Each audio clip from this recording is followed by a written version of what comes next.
GM vient juste de dévoiler le nouveau Cadillac Lyriq, la nouvelle image de Cadillac. Parlons-en.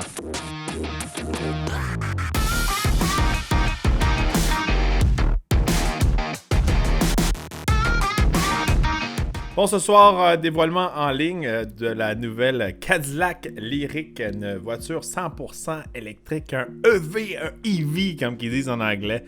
La première voiture qui utilise leur nouvelle technologie de batterie au Ultium. J'ai pas dit lithium, j'ai dit Ultium.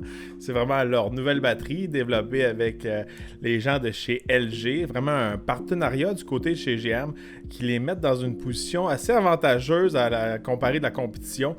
Alors, ils peuvent descendre vraiment le coût des batteries et aussi améliorer la technologie des batteries. Alors, cette nouvelle batterie Ultium va performer mieux, va recharger plus vite, beaucoup plus de range.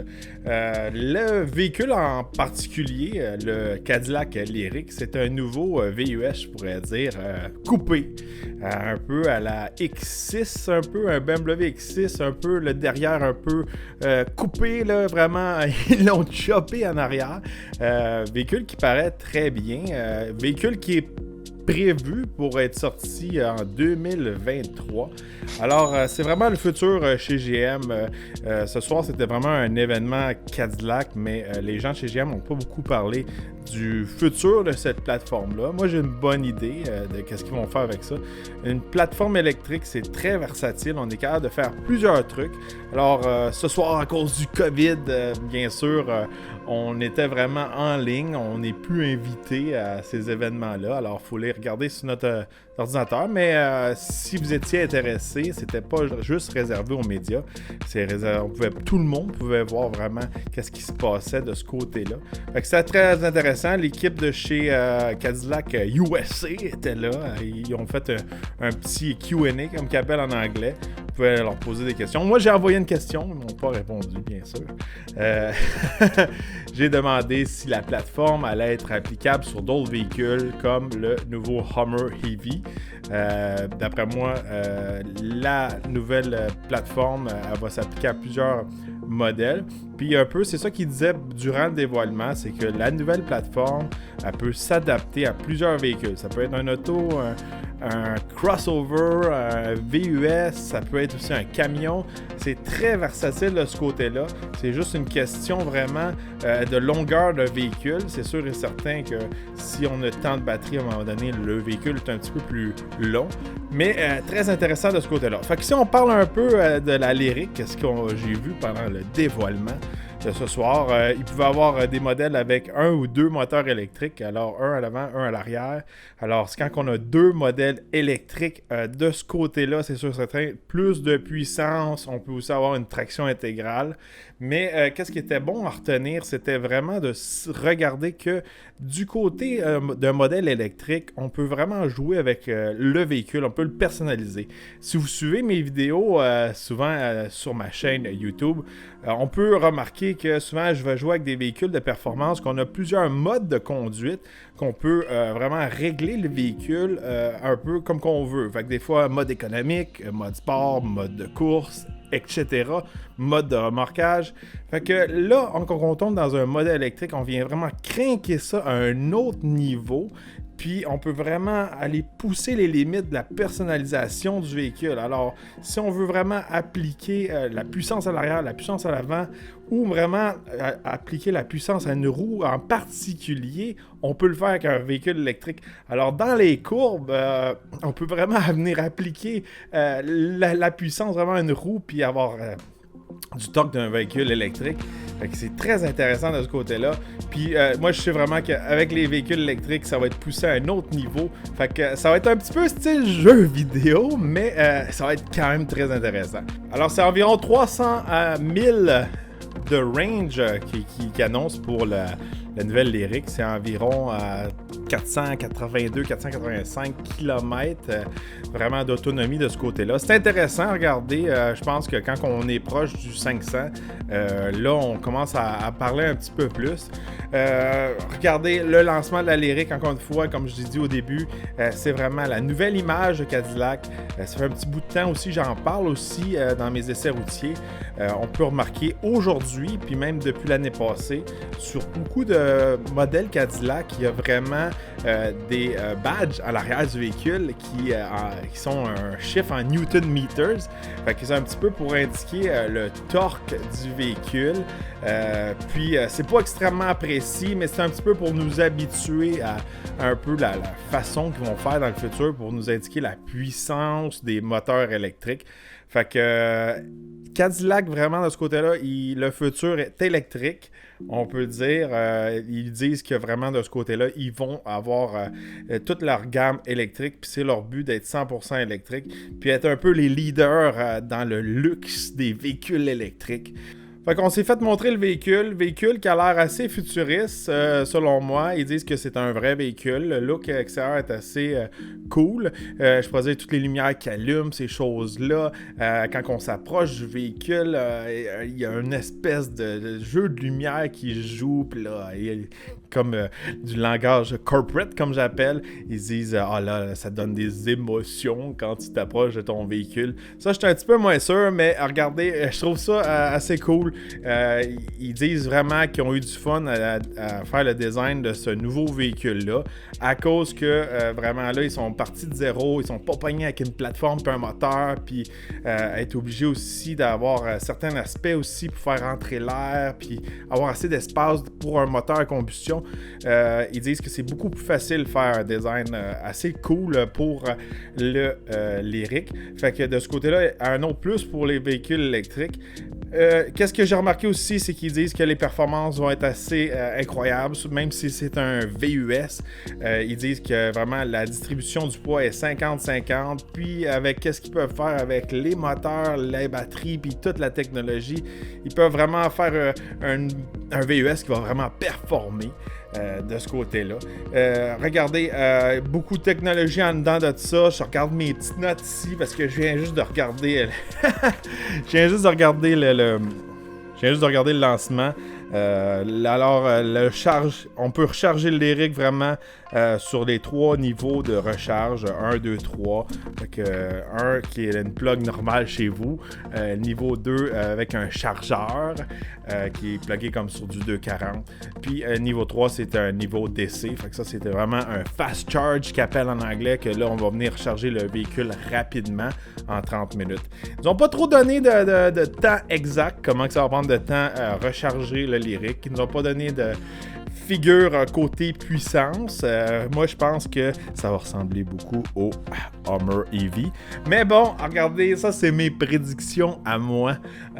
Selon moi, regardez, ils vont utiliser cette plateforme-là, puis ils vont en profiter, puis ils vont la pousser au maximum. Fait que, parlant de technologie, en dedans, on a un écran de 33 pouces curvé avec une courbe dedans qui est plus qu'un 4K. C'est super haute définition avec tous des beaux graphiques très excitants dedans, similaire au Cadillac Escalade, le nouveau, le 2021.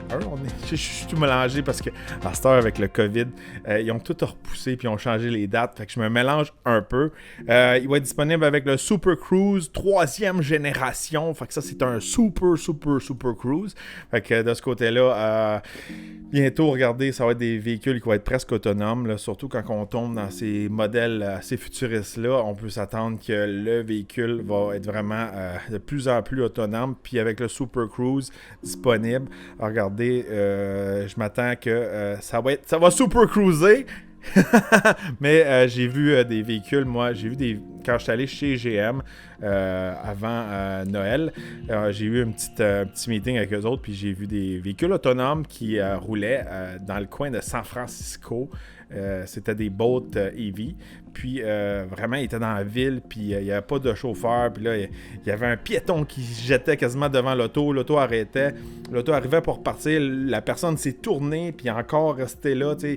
L'auto, des situations que même nous, là, les humains, là, on aurait fait comme ouf, là, peut-être que je l'aurais frappé ou peut-être qu'il aurait arrivé un accident. Puis vraiment éviter des camions de livraison. De ce côté-là, la technologie s'en vient assez haute. Puis c'est sûr et certain, une fois que le 5G va être en fonction partout, 5G, ça fait peur quand je parle de ça. Les véhicules qui sont connectés vont passer à un autre niveau. Fait que côté technologie, puis côté connecté, le 5G pour les véhicules, c'est une bonne affaire. On tombera pas dans les conspirations si le 5G c'est bon ou ça donne le cancer.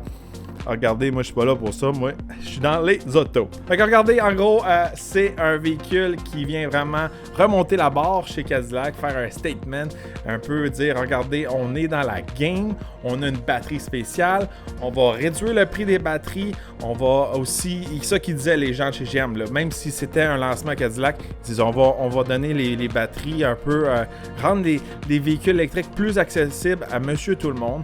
Puis selon moi, regardez, je vais faire mes petites prédictions. J'aime ça faire des prédictions.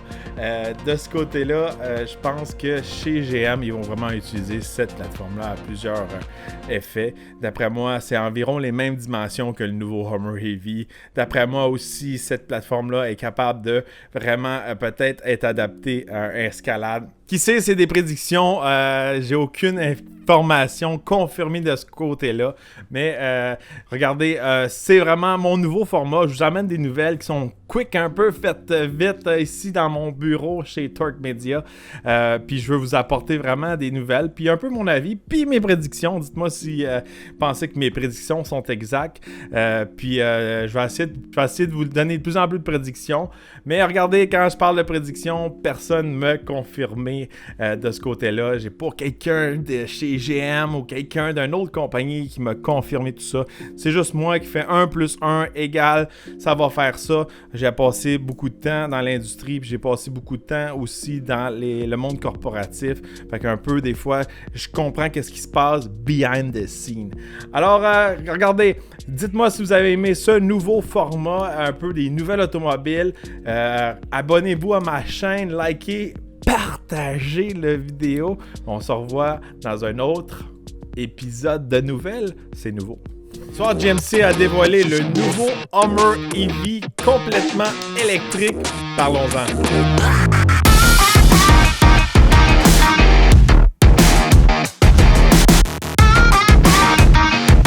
Après une absence d'environ plus de 10 ans, le Hummer est enfin de retour sous forme électrique. Un gros changement pour la gamme Hummer. Vraiment, de ce côté-là, on revient, mais sous la gamme GMC. Auparavant, il y avait vraiment des concessionnaires Hummer. Là, on a mis le Hummer sous la gamme GMC. On vient remonter la gamme GMC. C'est vraiment pour aider la marque. Une marque qui tire un peu du pied, je pourrais dire, aux États-Unis. C'est un peu pour ça que chez GM, on a mis le Hummer sous la marque GMC. Puis ça va aider beaucoup les concessionnaires aussi aux États-Unis. Car aux États-Unis, la plupart des concessionnaires GMC n'ont pas la marque Chevrolet. Ils ont vraiment séparé. Alors, c'est vraiment un gros plus pour la gamme GMC, je pourrais dire, pour la marque GMC. De ce côté-là, le Hummer revient sous forme électrique. On vient effacer un peu l'image de pollueur chez la marque Hummer avec un retour 100% électrique. Le Hummer n'avait pas très bonne image un peu. Au début, il était très populaire parce que c'était vraiment une marque qui a été transformée d'un véhicule militaire à un véhicule qui était bon pour les civils, un petit peu plus civilisé que la version vraiment militaire. Alors, il y avait les modèles H1, H2, H3, plusieurs modèles qui étaient populaires, basés aussi sur d'autres produits GM. Alors là, on voit que côté design, on reconnaît le Hummer facilement. Il y a un peu des traits du ancien H2 de ce côté-là.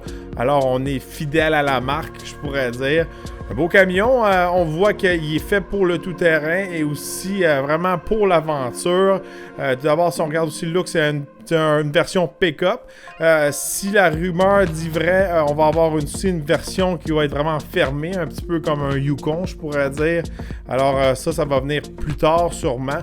Alors la première édition, vraiment une boîte de pick-up à l'arrière. On peut enlever le toit, c'est super cool ça. Là, on vient vraiment avoir un style comme le nouveau Bronco, les Jeeps, tout ça, mais en ayant des performances et aussi du luxe de haut de gamme. Parlant de performance de ce côté-là, côté-là. Hummer ne va pas laisser sa place. Il est considéré un super truck. Il va avoir 1000 chevaux et aussi 11 500 livres-pieds de couple. 11 500, ça sonne beaucoup. Alors regardez, je crois pas que c'est exactement 11 500 comme on peut s'attendre dans un moteur à gaz. La façon qu'ils calculent ça avec les moteurs électriques, c'est différent. C'est très technique. Les calculs sont très compliqués. Encore là, une fois, de mon côté, j'ai pas tout à fait compris comment ils multipliaient les chiffres. Mais en gros, plus que de moteurs, puis plus que d'espèces de trucs qui viennent transformer le pouvoir des moteurs, plus que ça augmente le chiffre côté torque. Alors, on peut s'attendre à quelque chose qui a beaucoup de torque, mais je pense pas que c'est vraiment le même 11 500 livres-pieds de couple qu'on peut s'attendre dans un autre véhicule qu'on avait auparavant, comme à gaz. Fait que c'est pas exactement calculé de la même façon.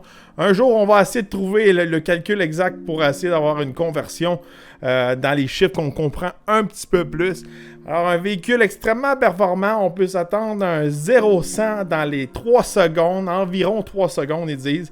Alors, un véhicule hors route qui fait le 0-100 en 3 secondes, c'est excellent. Puis, c'est un Hummer, c'est un véhicule qui est fait pour le hors route avec une nouvelle suspension qui peut se lever jusqu'à 6 pouces. Alors, une suspension un petit peu similaire, je pourrais dire, à celle du Yukon, mais 2 fois la capacité vraiment de monter et descendre. Très impressionnant de ce côté-là. Le camion est monté sur des roues de 35 pouces et aussi il est capable de recevoir des pneus de 37 pouces. Alors, vraiment un camion qui va être capable hors route. Quand on dit qu'il est capable hors route, il y a un nouveau mode qui est assez débile, je pourrais dire, le crawl mode. Alors, les 4 roues sont capables vraiment de tourner de côté et le véhicule se déplace vraiment de côté. C'est très cool. Puis aussi, même chose quand on le conduit normalement, les 4 roues peuvent tourner pour avoir une meilleure tenue de route. Le tout vient vraiment avec un système de torque vectoring qu'appelle. Alors, il va vraiment appliquer la puissance à la bonne roue. Et on tombe dans une autre gamme de camions en route, là. C'est vraiment électrique, puis vraiment le torque à 0 RPM. Il n'y a pas vraiment de tour par minute, je pourrais dire. Mais de ce côté-là, on a vraiment du torque instantané, puis du torque à la bonne roue en hors route. C'est exceptionnel à regarder de ce côté-là. On va voir des choses qu'on n'aura jamais vues auparavant. Puis il y a plus de pertes, je pourrais dire, avec la transmission, les différentiels, etc., etc. Alors de ce côté-là, c'est très intéressant pour le hors-route. Côté accessoires hors-route, le Hummer est vraiment très équipé. On a vraiment une armure et qu'appelle qui vient protéger tout le dessous du camion. On a vraiment des rock sliders qu'appelle, c'est pour glisser sur les roches. Puis aussi beaucoup de caméras HD pour nous aider à se déplacer dans des situations hors route, jusqu'à 18 caméras, même des caméras dessous le camion pour voir où est-ce qu'on s'en va exactement. Alors de ce côté-là, on remonte la barre encore une fois. C'est un Hummer. J'aime beaucoup ça parce que le Hummer a toujours été vraiment un des leaders, je pourrais dire, dans le hors-route. Puis on garde vraiment un peu qu'est-ce que la marque était, l'esprit de la marque, je pourrais dire, de ce côté-là. Fait que c'est un gros plus. Côté autonomie, regardez, du CGM, on dit qu'ils vont en faire environ 350 000 plus. Alors, c'est dans les environs de 560 km sur une charge. Pour le modèle qu'appelle Edition 1, c'est celui qui a le plus de pouvoir. Alors, de ce côté-là, on a quand même une bonne autonomie, je pourrais dire. On peut aussi le recharger sur du 800 volts DC. Vraiment, de ce côté-là, on peut aller jusqu'à du 350 kW. C'est vraiment un camion qui va être capable d'en prendre puis être capable de recharger assez rapidement. Alors, avec une recharge DC de seulement 10 minutes, on va être capable d'aller chercher un 160 km d'autonomie. Et de ce côté-là, c'est assez intéressant. C'est sûr, il faut avoir le chargeur DC, mais pour un gros camion avec la grosse capacité, si on veut avoir une petite recharge assez vite, 10 minutes, c'est moins long qu'une heure. Fait que si on a qu'un petit bout à faire, puis plus loin, on va avoir un chargeur qu'on peut prendre pendant qu'on va souper, un petit 10 minutes sur le DC, et boum, on a un 160 km, c'est très intéressant. Une autre technologie qui va être inclue dans le GMC Hummer EV, c'est le Super Cruise. C'est une première pour un produit GMC. C'était une technologie qui était un petit peu réservée aux produits Cadillac chez GM. Alors, il va être disponible avec la dernière technologie du Super Cruise, la dernière version Super Cruise. Assez impressionnant. C'est un des seuls, je pourrais dire, autopilotes qu'on n'a pas besoin de toucher au volant, puis qui est assez performant de ce côté-là. C'est une technologie qui est assez impressionnante, puis que GM, encore une fois, est leader dans ce domaine-là. Côté intérieur, on retrouve beaucoup de technologie, un bel intérieur assez futuriste, mais en même temps fait pour la route. On retrouve un écran de 13,4 pouces qui est vraiment notre centre d'information générale. Et pour le conducteur, on a un autre gros écran de 12,3 pouces quand vous donnez toutes nos informations sur notre camion, puis les modes, tout ça qu'on peut le mettre dedans. Fait que c'est très cool. À l'arrière, dans la boîte, on retrouve la Multi-Pro Tailgate qui appelle un peu comme qu'on retrouve sur les Sierra. Une tailgate qui est super pratique que j'ai sur mon Sierra AT4 personnellement. C'est cool qu'on retrouve ça sur le Hummer. On retrouve aussi une vitre qui va se baisser à l'arrière du câble, je pourrais dire. Et aussi un recouvre-caisse qui va être capable de se replier automatiquement, je crois, électriquement. Fait qu'on n'a pas besoin de le faire manuellement. Fait que ça, je ne l'ai pas vu encore en action, mais ça va être assez cool. J'en ai déjà vu qui sont sortis sur le marché. Fait que tout est vraiment de style, je pourrais dire, camion, mais le plus luxueux, le plus technologique qu'on peut retrouver vraiment sur le marché. Si on regarde côté batterie, on retrouve les nouvelles batteries Ultium. J'en ai parlé un petit peu dans mon vidéo du Cadillac Lyriq. Alors, dans le Hummer, on retrouve 24 modules de cette nouvelle technologie de batterie Ultium. Vraiment, là, de ce côté-là, regardez, le Hummer est là vraiment pour faire un statement, je pourrais dire, dans le monde des camions. Je pense que chez GM, on a fait beaucoup d'avancements. Puis, on ne se laissera pas faire par des compagnies comme Tesla, Rivian, etc. Je pense que le Hummer est là pour dominer et aussi faire sa place. Je reviens encore une fois au toit du Hummer. Très cool que vraiment on peut enlever les panneaux. On peut enlever 4 panneaux. Ils se storent tous à l'avant du camion. Vraiment dans la valise avant où on était supposé retrouver un moteur à l'essence auparavant. Encore là, une innovation assez cool. Des fois, quand on est dans des véhicules un petit peu plus de luxe, c'est des trucs qu'on retrouve pas. Alors, on retrouve un camion qui est super performant, qui est capable hors route, puis en plus, il est décapotable. Il manque pas grand-chose à ce nouveau Hummer EV là. Bon, la question qui tue, combien coûte le Hummer EV? Regardez, le premier Hummer EV qui va sortir, ça va être un 2022. On peut prévoir qu'il va sortir environ à l'automne 2021. Le prix que j'ai eu pour l'instant ce soir, j'ai pas eu les prix canadiens encore. 112 000 US pour le Edition 1 qu'appelle. Alors, on peut s'attendre dans les 130-140 000 $ canadiens. Le Edition 1 est vraiment celui qui va être le plus équipé à ce prix-là. Il va avoir 3 moteurs, celui qui va avoir la meilleure autonomie, celui qui va avoir 1000 chevaux, aussi 11 500 de torque. Celui qui va avoir la meilleure accélération, tout ça, qui va être bien équipé. Puis aussi, il va avoir l'extérieur blanc, tout ça. Fait que celui-là est prévu pour l'automne 2021. Mais ça ne s'arrête pas là. Regardez, c'est un véhicule électrique. Ils vont nous offrir plusieurs modèles selon notre budget. Alors, si vous êtes découragé du prix, attendez un petit peu. Il prévoit en sortir plusieurs. Un autre en 2022, un autre en 2023 et un autre en 2024. Ça va être 3 modèles qui vont être un petit peu à des prix différents. Fait que ils vont s'appeler le EV2, le EV2X et le EV3X. Alors, le 2, il part dans les 80 000 $ US. Lui, il va avoir seulement 2 moteurs, 625 HP, 7400 de torque. Il va avoir aussi une autonomie un peu plus limitée dans les 250 000. Je pourrais dire qu'on pourrait parcourir avec. Du côté du modèle EV2X qui va être dans les 90 000 $, lui, il va avoir 2 moteurs, encore une fois, la même puissance que l'autre modèle, mais il va avoir un petit peu plus d'autonomie dans les 300 000. Si on regarde le EV3X, lui, il va être dans les 100 000 $, 3 moteurs, 800 chevaux, 9500 de torque et aussi le même genre un peu d'autonomie que le EV2X.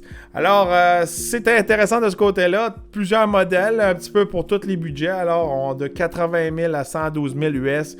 on peut s'attendre. Ici, nous les Canadiens, on peut s'attendre à 100 000, à 140 000, je pourrais dire. Alors, un gros statement du côté de chez GMC et aussi chez GM. Regardez, on veut être des leaders côté vraiment électrique. Puis en ramenant le Hummer aussi, on vient un peu détruire un peu tous les autres qui essayent d'avoir des camions le fun, puis un peu en route, en ramenant vraiment un icône un peu sur nos routes. Moi, je suis très content de revoir la marque Hummer. Je suis très content aussi qu'ils mettent beaucoup de chevaux sur le capot. On vient avec un camion qui est très complet, très pratique, très le fun. Je regarde ce camion-là, je trouve que tout est intéressant à part le prix. Bon, on va voir si ça vaut la peine de ce prix-là. Jusqu'à ce que je vois jusqu'à présent, on dirait vraiment que c'est un camion qui vaut ce prix-là, je pourrais dire. Alors, un camion qui est très intéressant. Dites-moi qu'est-ce que vous pensez du nouveau Hummer EV Edition 1. Est-ce que c'est un camion qui vous intéresse? Est-ce que vous trouvez ça dommage qu'il n'y a pas une version vraiment à l'essence ou c'est vraiment une bonne idée qu'est-ce qu'ils ont fait de ramener la marque GM et vraiment mettre ça à 100% électrique? Alors, laissez-moi vos commentaires. Dites-moi qu'est-ce que vous pensez du Hummer EV et on se revoit bientôt. Ram vient juste de dévoiler le nouveau Ram 1500 TRX avec un moteur L4 sous le capot. Parlons-en.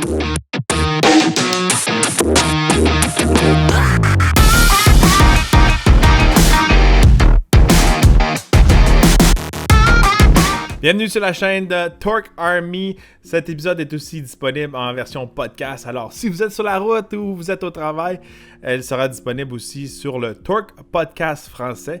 Pas mal disponible sur tous les distributeurs de podcasts. Alors, allez vous abonner. Si vous n'avez pas le temps de me regarder. C'est sûr qu'ici, je vous montre toutes un petit peu les petites images. Alors, aujourd'hui, il y a une nouvelle que j'attendais depuis longtemps. Le Ram TRX qui a été un peu, je pourrais dire, teasé il y a quelques années. Un modèle qu'on attendait plus longtemps. Surtout des personnes comme moi qui sont consommateurs de ce genre de véhicule-là.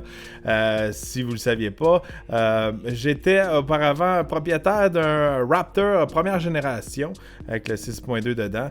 Par la suite, je voulais m'acheter un Raptor EcoBoost, la deuxième génération, mais j'ai hésité un petit peu à cause du moteur, tout ça. Ça faisait pas trop mon affaire. Moi, je voulais vraiment un V8. Fait que j'étais allé avec un Sierra AT4. Alors, parlant de tout ça, pourquoi je parle de Raptor et tout ça, c'est vraiment le TRX est fait pour détruire le Raptor. Alors, comme des propriétaires comme moi qui étaient déçus de ne pas avoir de V8 dans la deuxième génération de Raptor, beaucoup de gens ont demandé d'avoir V8 Supercharged, ces choses-là. Il y a même des compagnies qui se sont spécialisées à construire des camions de la sorte à cause qu'il y avait vraiment une demande.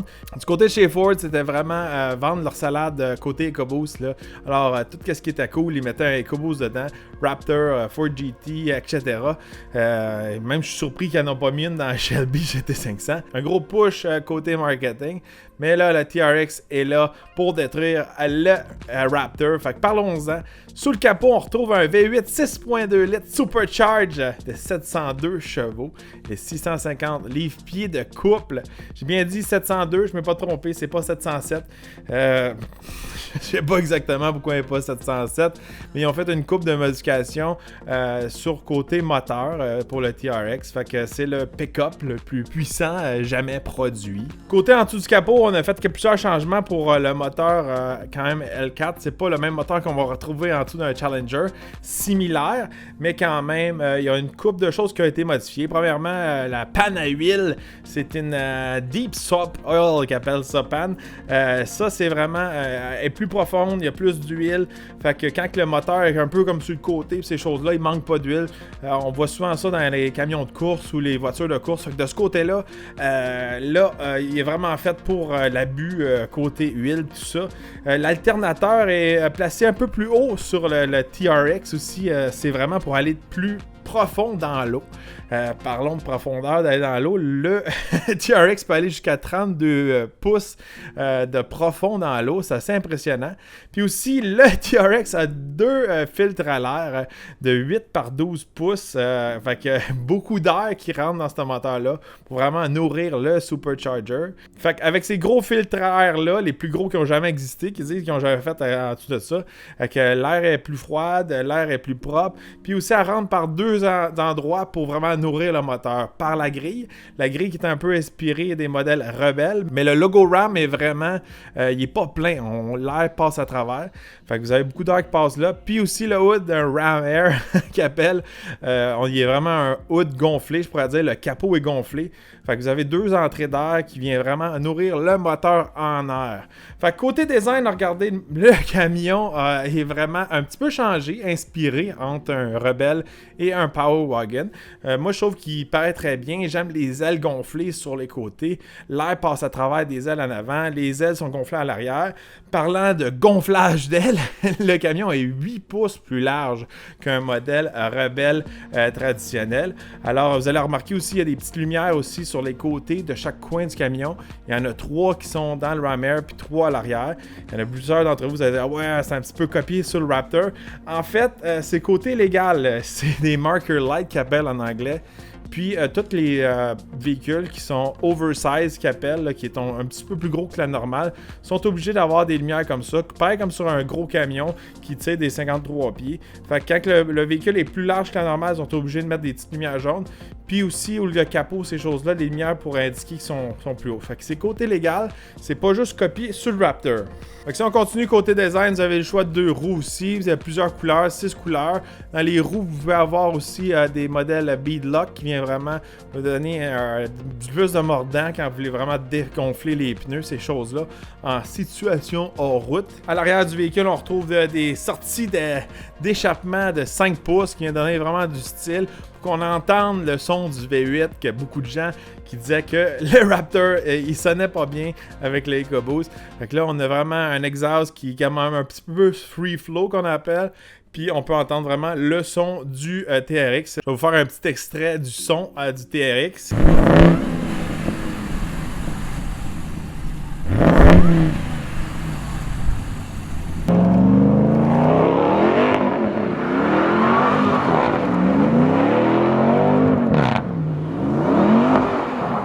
Le nouveau TRX est chaussé sur du 35 pouces de haut. C'est des nouveaux pneus de chez Goodyear, des Territory. Fait un petit bout de temps que mes amis chez Goodyear, ils m'en parlent de ces pneus-là. Fait que là, nouveau pneu de chez Goodyear fait pour le TRX, c'est 35 pouces d'origine. Fait que de ce côté-là, moi je trouve qu'ils sont assez gros, assez larges. Je trouve que c'est un beau setup. Ils sont bons chez FCA pour mettre des bons pneus avec le bon produit. C'est quelque chose que j'apprécie toujours. Côté suspension, regardez, de ce côté-là, j'ai regardé un peu en ligne aujourd'hui avec les fans de Raptor, tout ça. Je fais partie de plusieurs, je pourrais dire, groupes sur Internet. Puis il y en a plusieurs qui sont un petit peu déçus par la suspension. On retrouve une suspension Bilstein qui a été conçue spécialement pour ce camion-là, de 2,5 pouces. Un petit peu plus petit que le Raptor. Raptor, il roule sur du 3 pouces, si je me rappelle bien. Si Raptor, il roule sur du Fox. Tout le monde voulait avoir du Fox sur Ram. Moi, je pense que c'est une question plus de marque que d'autres choses, là. Pour ma part, regardez, une marque ou l'autre, c'est vraiment des suspensions qui ont été designées avec les ingénieurs de chez Ram, puis avec les spécialistes de la suspension qui vont développer ça. Puis dans le cas du TRX, c'est vraiment une suspension qui a été construite pour ce camion-là. Puis il y a un plus que le Raptor n'a pas. Il y a vraiment une garantie à vie sur la suspension. Fait que c'est vraiment un gros plus de ce côté-là. Moi, j'ai beaucoup d'amis qui ont des Raptors, puis après une année ou deux, il a fallu qu'ils changent la suspension, puis c'était pas garanti. Même sur mon Raptor à moi, à la fin, j'avais des petits problèmes avec ma suspension. Il aurait fallu que je le change quand j'avais encore ma garantie, puis j'ai trop attendu. Puis les changer coûtait extrêmement cher quand on parle de suspension comme ça. Chaque amortisseur peut facilement coûter 1000 $. Fait que ça va vite de ce côté-là. Vous avez un dégagement à l'avant de 11,25 pouces. Aussi, le frame a été modifié, il a été renforcé, alors un plus pour le TRX. Encore une fois, du côté de chez Raptor, c'est une couple d'affaires qui ont eu des problèmes avec ça. C'est sûr et certain, regardez, TRX ont étudié le Raptor, puis ils ont dit, il y a une faiblesse là, nous autres, on va faire attention, on fera pas cette erreur-là. C'est sûr, c'est plus facile à être deuxième, arriver dans la game, et pas être les premiers. Mais au moins, regardez, ils ont fait leur devoir, selon moi, sur papier, en tout cas. Puis là, de ce côté-là, on voit qu'ils ont vraiment renforcé tout le camion. C'est pas juste un Ram 1500 avec un L4 dedans. C'est vraiment un camion qui a été renforcé de plusieurs endroits. Puis aussi, toutes les composantes ont été renforcées. Transmission, drive shaft, différentiel, etc. Veux pas, on met du 700 HP puis du 650 de torque. C'est dur vraiment sur un camion. Il y a beaucoup d'entre vous qui me disent « Ah, moi je vais m'acheter un truck ordinaire puis je vais mettre un supercharger dedans. » Vous allez développer peut-être le même nombre de chevaux, peut-être plus, mais le reste du camion ne durera pas. Puis regardez, c'est quelque chose que j'ai vu avec le temps. J'ai souvent vu des camions Shelby qui avaient du 700-750 chevaux, mais les drive shafts puis le reste, ils suivaient pas la game. Alors, sur le TRX, tout a été modifié, puis tout a été fait vraiment pour l'abus hors route, que je pourrais dire. Côté stats, regardez, ça reste un pick-up qu'on peut utiliser. Vous avez 1310 livres de payload, puis d'une capacité de remorquage de 8100 livres. Regardez, c'est similaire au Raptor, un petit peu mieux que le Raptor de ce côté-là. Un camion qu'on cadre quand même d'utiliser. Ces camions-là, même si ils sont plus gros, il y a plus de chevaux sur le capot. Côté suspension, on est limité pour le remorquage. Puis c'est quelque chose que ça rentre pas dans la tête à tout le monde. Puis j'ai souvent eu de la misère à expliquer quand je travaillais dans les salons de l'auto auparavant. La suspension est faite pour leur route puis avoir du dégagement. Alors, il faut qu'elle bouge. Fait que si on met beaucoup de poids, elle est limitée de ce côté-là. Il y a un sacrifice à faire. C'est du côté remorquage. Si on continue dans les statistiques, regardez, on a fait un 0-100, on pourrait dire un 0-60 000 à l'heure dans 4,5 secondes. Puis 0-100 000 à l'heure, ça c'est 10,5 secondes, c'est assez impressionnant. Quart de mille en 12,9 secondes à 108 000 à l'heure. Puis une vitesse maximale de 118 000 à l'heure. Alors c'est vraiment un des camions les plus rapides qui a jamais existé. Fait qu'ils sont capables de faire des temps assez hot, je pourrais dire, avec ce camion-là. Une des raisons, c'est qu'il y a un launch control. Si vous avez regardé mon vidéo dernièrement de Trackhawk, vous allez apprendre c'est quoi un launch control. Alors, un petit peu similaire au Trackhawk que j'avais, là, ils l'ont mis dans le pick-up. Regardez, c'est plus gros, il n'y a pas des pneus performance, tout ça, puis il fait des chiffres. Regardez, il est peut-être une seconde à peu près moins vite que le Trackhawk. Fait que c'est assez impressionnant. Fait que pendant le lancement, ils ont dit que l'équipe d'ingénieurs ont fait des tests. Ils ont une nouvelle place en Arizona pour tester les camions. Ils ont fait des tests de off-road sans arrêter, plus que 1000 milles. Puis là, il paraît que le camion n'a pas brisé. Là, c'était toute la salade qu'ils nous ont vendue. Ça, on va le voir quand les propriétaires vont abuser. Je sais que les ingénieurs sont un peu rough là-dessus, mais un mauvais propriétaire qui abuse tout le temps un petit peu plus, c'est tout le temps un petit peu plus rough sur le véhicule. Beaucoup d'accessoires vont être disponibles aussi pour le TRX. Vous avez des Ram Bar qu'ils appellent. Ça, c'est une roll bar qui va en arrière. On peut mettre des lumières dessus, hors route. Vous avez aussi soit des marchepieds ou on peut le remplacer par des Rock Rails. Ça va venir protéger votre camion des roches quand vous glissez dessus. Vous pouvez aussi mettre une roue de secours dans la boîte en arrière, puis ça va fitter avec votre Ram Bar. Si on passe à l'intérieur, regardez, beaucoup de petits changements à l'intérieur, des changements que je trouve ça assez cool, je pourrais dire. Ils ont déplacé le changement de vitesse, là, c'est plus une roulette, ils ont mis un shifter au milieu, une nouvelle place pour mettre notre téléphone. J'aime beaucoup ça, moi c'est la seule affaire qui me fatiguait un petit peu dans l'intérieur du Ram. Là, à la place de la roulette, ils ont mis plusieurs trucs pour vraiment changer. Ils ont mis plusieurs modes pour changer les modes de traction du Ram. Puis parlant de mode de traction, c'est sûr et certain qu'avec le Ram, vous avez des modes sport, mode Baja, off-road, neige, towing, etc. Vous avez des pages de performance, pareil comme quand vous êtes dans un SRT. Vous avez des pages hors route, pareil comme quand vous êtes un Jeep. Fait que vous venez à rassembler beaucoup de trucs FCA ensemble. Fait que c'est très cool de ce côté-là. Plusieurs choix côté intérieur, plusieurs couleurs, ces affaires-là. Vous avez un bon système de son jusqu'à 19 speakers. Regardez, côté intérieur, je trouve ça très beau. Il y a les sièges que j'adore, les sièges un peu SRT. J'aimerais ça avoir ces sièges-là dans mon camion. Qu'est-ce que j'aime beaucoup qui offre aussi avec le TRX, vous pouvez avoir un intérieur en tissu. Fait que si vous êtes un vrai gars hors route puis vous n'avez pas besoin de trucs fancy puis vous voulez pas salir vos sièges en cuir, vous pouvez l'avoir en tissu. Fait que c'est intéressant de ce côté-là. Vous avez aussi une petite plaque au milieu sur la console au centre avec le VIN number, le boost, plein d'affaires, des trucs. Ça, c'est des trucs, quand vous voulez revendre le camion, ça donne une petite affaire de plus. C'est un petit peu copié, encore une fois, sur des produits Ford. C'est sûr et certain que dans le monde du pick-up, regardez, il y a des innovations, mais regardez, côté innovation, c'est sûr qu'on va s'inspirer des meilleurs chez Ford, chez GM, etc. Puis on va prendre les meilleurs trucs de chacun. C'est un petit peu ça qu'on retrouve, regardez, avec ce nouveau TRX là. Vous avez un nouveau heads-up display. Vous allez avoir la vitesse qui apparaît dans votre vitre. Ça, c'est vraiment des trucs GM. Vous avez aussi un miroir qui se transforme en caméra. C'est un autre truc qu'on a retrouvé chez GM, puis là, ils viennent de l'introduire chez Ram. Mais regardez, je trouve qu'ils ont fait une belle job pour l'intérieur. Ils ont mis un nouveau volant avec le dessous du volant qui vient plat. Puis aussi avec des finis en suède, carbone, tout ça. Ça fait vraiment cool. Le volant, j'aimais pas ça. Il y avait toujours un morceau en plastique qui était cheap, je crois. Puis là, ils l'ont comme arrangé dans le TRX. Fait que je trouve qu'ils s'améliorent vite, puis ils font des changements vite chez Ram. C'est ça qui leur donne un peu leur avantage de ce temps-ci, à comparer de chez GM puis chez Ford. Ils sont vite pour changer leur camion, surtout côté intérieur. Fait que des gros changements de ce côté-là. Ils ont fait une belle job pour l'intérieur. Un camion qui est assez complet, je pourrais dire. Vous avez aussi des paddle shifters. C'est le premier pick-up Ram qui vient avec des paddle shifters. Fait que de ce côté-là, vous pouvez changer vos vitesses au volant ou soit sur votre shifter dans la console au milieu. Un camion assez complet. Regardez, moi, qu'est-ce qui me faisait peur aujourd'hui, c'était de voir le prix.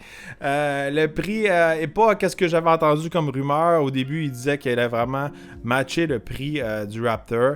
Puis, à ce que je vois jusqu'à présent, j'ai pas eu les prix canadiens. Aux États-Unis, il part environ dans les 70 000 $. Alors ici, au Canada, on peut s'attendre à 92 000 95 000 $. Au moins, il part en bas de 100 000 pas comme le Trackhawk qui est à 115 000 au moins, il y a ça. Il est un peu cher, mais c'est sûr, certains fallait s'attendre à ça. Regardez, si on compare un Raptor de base avec un EcoBoost dedans, puis un TRX avec vraiment un Hellcat dedans, on a un moteur vraiment plus massif, plus ça. Oui, il y a plus de technologie, souvent plus avancée dans l'EcoBoost, mais quand même, c'est pas un moteur qui, je pourrais dire, qui a la même présence ou un peu les mêmes performances que le Hellcat. Fait que c'est sûr et certain, juste à cause côté moteur, ça allait coûter un petit peu plus cher. Fait qu'on va voir si on va en voir quelques-uns sur les routes. On va voir si on va pouvoir avoir la chance d'en essayer un. Je trouve que c'est un modèle très intéressant. Est-ce que je considérais en acheter un? Peut-être. Regardez, ça dépend question budget, ces choses-là. C'est sûr et certain, quand on regarde des camions qui frôlent les 100 000 $, c'est tout un investissement. Alors, faites-moi part de qu'est-ce que vous pensez du TRX. Est-ce que vous êtes un fan? Vous êtes un fan fini de Raptor? Puis pour vous, EcoBoost, c'est la vie. Regardez de ce côté-là, si vous êtes un fan de Ford, inquiétez-vous pas. Ford travaille sur quelque chose. J'ai vu des mules qui appellent des prototypes se promener alentour de Détroit avec un nouveau moteur V8. Quand il passe, ça sonne pas comme un EcoBoost. Alors, les rumeurs parlent d'un moteur de la GT500 en dessous du capot. C'est l'heure de mes prédictions. Moi, je pense que chez Ford, ils vont offrir deux Raptors. Un Raptor un peu plus de base avec le EcoBoost et un moteur un petit peu plus performant, le GT500, qui va être comme un Raptor qui va coûter plus cher. Fait que d'après moi, ils vont peut-être offrir les deux, qui vont être assez intéressants, mais on peut s'attendre que celui qui va avoir le moteur de la GT500, il va être dans les 95-100 000 $. Ça, c'est sûr et certain. Du côté de chez GM, pas beaucoup de rumeurs, des petites rumeurs d'un Silverado ZRX. J'espère que c'est pas ça le nom, mais en tout cas, c'est ça la rumeur. Là. C'est pas très original s'ils appellent ça le ZRX. Ça serait encore un Silverado avec beaucoup de chevaux sous le capot. J'espère que GM va participer un petit peu à la course parce que là, ça devient intéressant.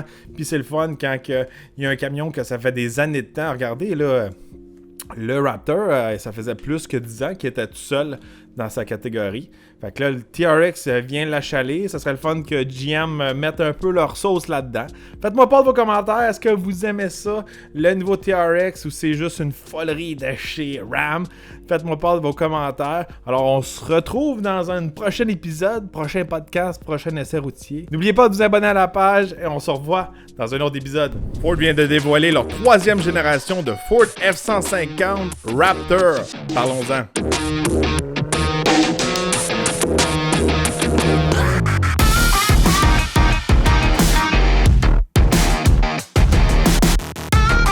Mon nom est Joe Torque, bienvenue sur la chaîne de Torque Army français. Aujourd'hui, un gros lancement pour Ford, le Raptor. Si vous suivez un peu mes vidéos, vous savez que je suis un ancien propriétaire de Raptor. J'ai eu la première génération de Raptor. Alors, c'est un produit que je connais bien. J'ai passé à un doigt d'acheter une deuxième génération quand j'ai vendu mon Raptor. Mais à cause que j'étais pas un gros fan du moteur EcoBoost, j'ai hésité pas mal. Alors aujourd'hui, beaucoup de fans de Raptor, comme moi-même, s'attendaient à un retour du fameux V8. Mais c'est pas le cas. Regardez, aujourd'hui, on a vraiment eu les informations sur la nouvelle génération de Raptor qui sont basées sur le F-150 2021. Celui-ci va toujours avoir le moteur EcoBoost. Pas rien d'informations pour le V8, mais à la fin du dévoilement, on a vu le Raptor vraiment faire une espèce d'écriture dans le sable. Il a écrit un R. Il y a beaucoup de rumeurs à propos d'un Raptor R qu'il appelle. À l'intérieur de ce Raptor-là, on pourrait retrouver le moteur de la Shelby GT500 qui serait en haut de 700 chevaux.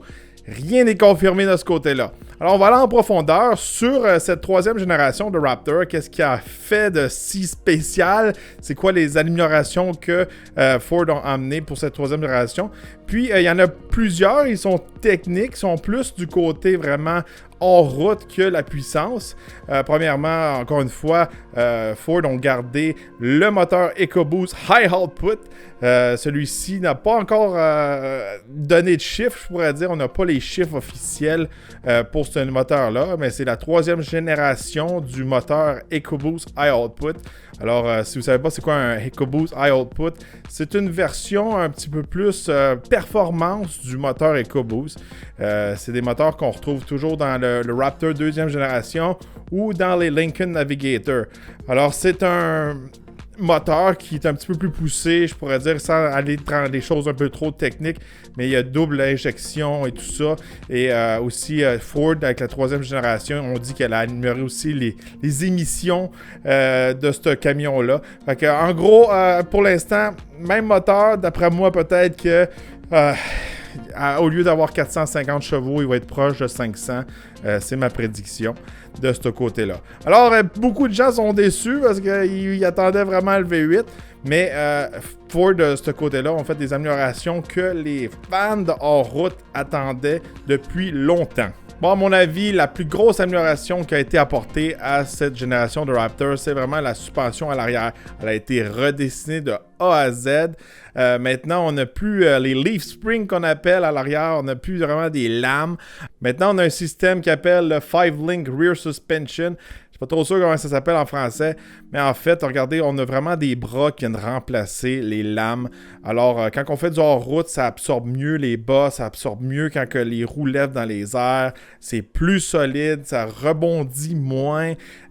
Puis, une chose qui est quand même surprenante de ce côté-là, à cause que c'est vraiment inspiré des trophy trucks, je pourrais dire. Habituellement, ces camions-là ont vraiment pas de payload. Puis, Ford ont réussi quand même à garder le même payload, même à l'améliorer. Fait que la charge utile a été améliorée de ce côté-là. C'est très surprenant. Alors, une grosse amélioration de ce côté-là, avoir ce système-là. C'est quelque chose qu'aucun autre camion a sur la route, je pourrais dire, à part des camions de course. De ce côté-là, le Ram TRX n'a rien de similaire à ça. Une grosse amélioration pour cette génération de Raptor. Si on continue côté suspension, on a des nouveaux amortisseurs Fox de nouvelle génération. Ils ont grossi en diamètre. Maintenant, c'est des 3.1 pouces. Pour ces amortisseurs Shock, c'est vraiment la nouvelle génération, la dernière technologie. Ils sont vraiment capables d'être contrôlés par la technologie, l'électronique, tout ça, pour avoir le meilleur damping que vous voulez avoir. Il y a aussi un bypass interne dans vraiment l'amortisseur pour vous donner le maximum aussi de performance hors route.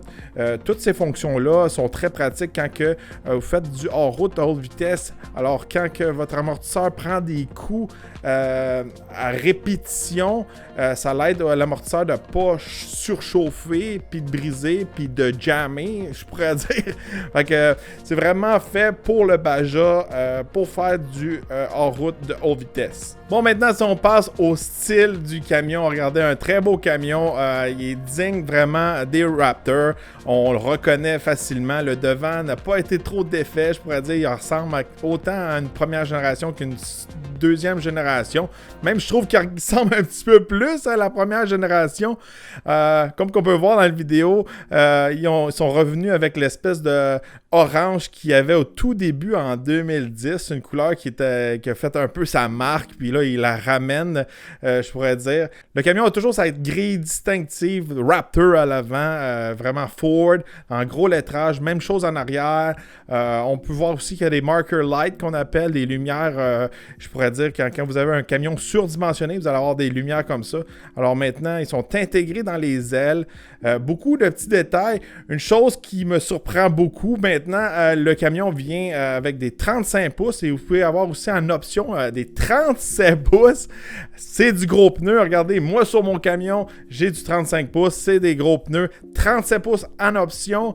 Ça commence à être du gros pneu. On roule sur du BF Goodrich du côté du Raptor. Avec ces gros pneus-là, on va vraiment avoir plus de dégagement. On vient avoir une meilleure entrée, je pourrais dire, hors route en avant. C'est vient vraiment avoir une attaque plus agressive. Même chose quand on veut monter des roches, ces choses-là, avoir des gros pneus comme ça, c'est très pratique. Alors, chez Ford, à ce qu'on voit avec le Raptor puis le Bronco, ces choses-là, ils n'ont pas peur de mettre des gros pneus. Personnellement, je ne sais même pas si au Québec, des 37 pouces, c'est légal. Mais regardez, le manufacturier le fait. Enfin, que je trouve ça très cool de ce côté-là. Des gros pneus. C'est sûr que quand on passe à du 37 pouces, on enlève un petit peu de dégagement, je pourrais dire, dans l'aile, la suspension, comment elle va bouger, mais on vient remonter quand même le camion avec les 37 pouces. C'est sûr et certain, si je ferais l'achat d'un Raptor 3e génération, j'irais pour les 37 pouces. Une des grosses plaintes que la plupart des propriétaires de Raptor ont dit à Ford, je pourrais dire, entre les générations, la première génération qui avait le V8 6.2 litres, au moteur EcoBoost, c'était vraiment le son. Regardez, on avait un gros son de V8, surtout le mien. Le mien avait vraiment un système d'échappement avec des long tube headers, puis mon système d'échappement sortait sur le côté. Ça sonnait vraiment comme un camion de Baja. Ça sonnait comme un camion de course. Puis la deuxième génération avec l'EcoBoost, c'est un moteur qui fait pas un super beau bruit, je pourrais dire, à mon avis, à moi. Puis il est pas aussi bruyant qu'un V8. Alors, l'équipe de Ford, le Build for Tough Team, se sont mis sur le problème. Puis ils ont créé vraiment un nouveau système d'échappement pour cette génération de Raptor. Alors, ce système d'échappement est égal, ils disent, là, il y a même longueur, c'est un X-Pipe, puis ça a 3 pouces de diamètre. Puis qu'est-ce qui est le fun de ce nouveau système d'échappement-là? On va pouvoir l'ajuster à l'intérieur avec vraiment les espèces de valves électroniques. Alors, on va avoir plusieurs modes. Il va y avoir le mode silencieux, normal, sport et Baja. Fait que Baja, ça vient remplacer un petit peu le race, mais version hors route, je pourrais dire. Alors, ils disent, grâce à la mid-pipe qui est un trombone, qui fait un loop, je pourrais dire, là, ils disent que le Raptor a vraiment un son plus agressif, il se rapproche plus d'un V8, puis on travaillait fort là-dessus. Vous pouvez entendre un petit extrait de comment que ça sonne.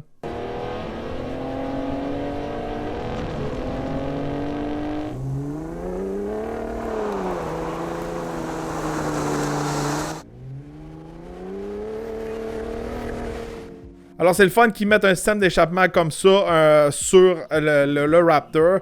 C'est des trucs aussi qu'on peut retrouver sur le Ram TRX avec les Hellcat. C'est très populaire qu'on peut changer vraiment le son de notre moteur. Puis, à mon avis, à moi, quelqu'un qui a modifié beaucoup ses systèmes d'échappement, c'est l'idéal de pouvoir avoir un extrême à l'autre, avoir un véhicule extrêmement silencieux, puis avoir un véhicule qu'on peut vraiment ouvrir vraiment avec un bouton. C'est vraiment une de mes fonctions préférées dans les nouveaux véhicules d'aujourd'hui. Maintenant, si on passe à l'intérieur du nouveau Raptor, regardez, on retrouve le nouvel intérieur 2021 des nouveaux F-150. Alors, un très bel intérieur, un intérieur qui a tout été redessiné de A à Z. On a vraiment les changements de vitesse au volant. On retrouve des sièges Recaro, des beaux sièges qui vont venir envelopper puis nous tenir quand on fait du Baja. On a un gros écran devant nous aussi de 12 pouces. On peut changer vraiment plusieurs fonctions sur cet écran-là. On peut voir aussi qu'on voit qu'il y a vraiment des finis apportés au détail aussi de fibre de carbone. On a aussi les switches, je pourrais dire, auxiliaires au plafond. Si on veut rajouter des lumières de plus pour faire du hors-route. On a aussi des petits drapeaux des États-Unis sur les côtés quand on ouvre les portes. Alors de ce côté-là, on a vraiment un intérieur version de course du F-150 2021. On peut aussi avoir la génératrice Pro Power dans le Raptor. Alors si vous avez des trucs à recharger ou vous voulez... Peu importe ce que vous voulez faire avec votre génératrice, ça va être inclus avec le Raptor. Un truc qui est assez cool de ce côté-là. Le Pro Power, j'ai fait une capsule dernièrement pour le salon de l'auto que je vais en profondeur vraiment pour vous expliquer qu'est-ce que c'est que cette génératrice-là si vous êtes intéressé à la voir. Alors, un beau camion en général, vraiment une belle génération, je pourrais dire. À mon avis, à moi, regardez, qu'est-ce que j'aime beaucoup de ce camion-là, c'est vraiment les 37 pouces, la suspension à l'arrière, qu'on n'a plus de leaf spring en arrière, on n'a plus des lames. C'est un gros plus pour moi. Je trouve que le capot a vraiment de la gueule, il est musclé, puis aussi, ils n'ont pas d'effet, le look d'un Raptor. On peut voir que c'est un Raptor. Un petit truc aussi que j'ai remarqué, on va pouvoir avoir des accessoires. Il y a beaucoup de gens qui rajoutaient des lumières. Maintenant, de chez Ford, on peut avoir des lumières rigid, une très bonne marque de lumière, qu'on peut les intégrer à notre Raptor. Alors, c'est cool de ce côté-là. On voit que Ford fait vraiment un effort pour les enthousiastes, surtout côté hors-route. Alors, les pièces pour le Bronco Sport, le Bronco et le Raptor, je pense qu'ils développent vraiment de ce côté-là.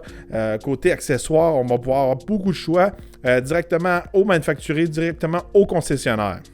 Bon, quelques spécifications. On a toujours le Limited Slip Differential de chez Torsen qu'on peut avoir à l'avant et à l'arrière.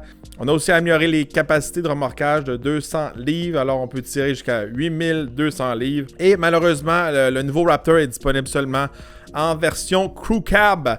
Le Super Crew n'est plus disponible. Moi, personnellement, j'avais un Super Crew. Je trouvais que c'était vraiment la longueur idéale pour faire du hors-route. Je trouve que le Super Crew, oui, il est pratique, oui, il est beau. C'est le fun pour amener des gens. Mais pour faire du hors-route, il est un petit peu trop long. Avec les 37 pouces, ça doit être moins pire. Mais c'est dommage pour les vrais enthousiastes de Raptor qui n'offrent plus ce modèle-là. Mais comme je pourrais vous dire, regardez, c'est les ventes. Les Super Crew, personne n'en commandait. Il n'y a aucun dealer qui tenait ça en stock. Puis côté valeur de revente, les Super Crew valaient plus parce qu'ils étaient plus recherchés. Je l'ai appris quand j'ai voulu revendre mon Raptor. Alors, juste les 4 portes maintenant. Plus de portes suicides de ce côté-là. Le Raptor de 3e génération arrivera en concession d'ici la fin de l'été 2021. Il n'y a aucun prix qui a été annoncé. On peut s'attendre que les prix vont être un peu similaires à cause qu'on a gardé vraiment un peu la même formule de ce côté-là. Regardez, êtes-vous satisfait? Êtes-vous impressionné? Dites-moi dans les commentaires comment vous trouvez ce nouveau Raptor-là. Est-ce que vous êtes un peu comme moi, déçu de ne pas avoir eu les informations sur le modèle V8, d'avoir un vrai compétiteur qui va venir vraiment compétitionner le TRX, le Ram TRX qui a plus que 700 chevaux. Moi, c'est ça que je voulais voir. Je voulais le retour du V8 ou même un V8 Supercharged. C'est ça que j'attendais, puis je ne l'ai pas eu. Il va falloir être patient. D'après moi, vers la fin de l'année 2021, on va peut-être avoir plus de détails sur le fameux Raptor R qui est prévu pour 2022. Alors, dites-moi dans les commentaires comment vous trouvez ce nouveau Raptor-là. Est-ce que ça vaut la peine? Est-ce qu'il va être capable de suivre le TRX? Moi, je pense qu'il va manquer un peu de moteur, mais bon. N'oubliez pas de vous abonner à la page de Torque Army français. Likez et partagez avec vos amis. On vous réserve beaucoup de contenu hivernal présentement, moi et Eve. C'est là-dessus qu'on travaille. Alors, on se revoit dans une prochaine essai routier ou nouvelle automobile.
Bon, aujourd'hui, on va vous faire part de nos coups de cœur. Ça fait 2 ans environ qu'on essaie des véhicules à toutes les semaines.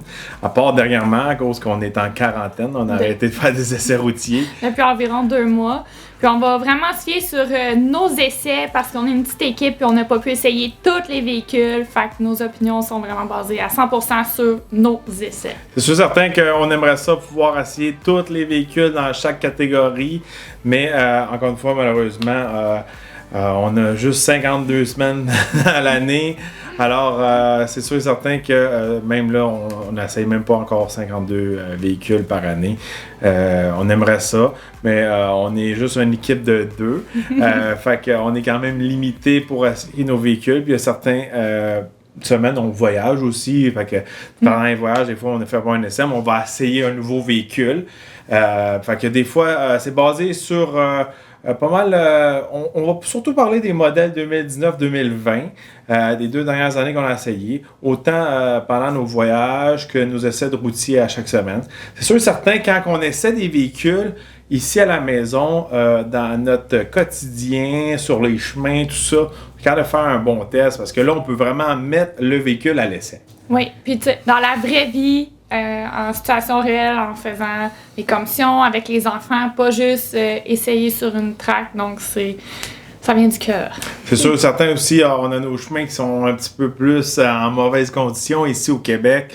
Regardez, on a des chemins de terre dans le coin, on a des chemins un petit peu plus dans les montagnes, autoroutes, petits villages. On essaie toujours de faire un bon mix de tout ça dans nos essais. Fait qu'on va partir à regarder avec notre liste de véhicules. C'est sûr et certain, si vous êtes amateur ou vous recherchez plus des véhicules économiques, on n'en a pas beaucoup testé dernièrement. On s'est concentré plus tout ce qui était VUS, camion, berline de luxe. Oui. Puis voitures sport, sans oublier les voitures sport. Fait qu'on on va commencer par les berlines, les 4 portes. Je pourrais dire qu'un de nos gros coups de cœur, en tout cas pour moi, en bas de 55 000 ça a été la Kia Stinger GT. Oui, toute une surprise, je pense pour nous deux, hein? Oh oui. Même là, des fois, comment je pourrais dire, il y a certains véhicules qui sont mis sur un piédestal. Puis, quand on entend beaucoup de bons commentaires, des fois, quand on rentre dans le véhicule, on s'attend à quelque chose d'extraordinaire parce que on a entendu tellement parler en positif de ce véhicule-là. Des fois, on est déçu, mais ça n'a pas été le cas avec le Stinger. Non, mais le Stinger, c'était le contraire, en fait, parce que les gens associaient, surtout le nom Kia, que c'est peut-être moins bon, mais moi, la première, je m'attendais à rien. Puis, écoutez, à cause de ça, on a été bluffés tous les deux. Ouais, ben, je pourrais dire vraiment, côté prix, pour qu'est-ce que vous avez, la Stinger vous en offre beaucoup. Fait que ça, c'est notre premier coup de cœur, regardez. La Stinger, je trouvais que côté style, le design, l'intérieur, les performances, tout ça, pour le prix, ça avait pas mal d'allure, puis c'est un véhicule qu'on recommande. Ensuite, on va passer à les berlines en haut de 55 000 $. Fait que là, on tombe dans un monde un petit peu plus vaste, là, je pourrais dire. On a essayé pas mal de véhicules de ce côté-là. Moi, ma grosse surprise cette année, c'est un véhicule que je m'attendais à rien. Je pensais que c'était juste un véhicule avec un badge, là. Mais ça a été vraiment la BMW M340i X-Drive.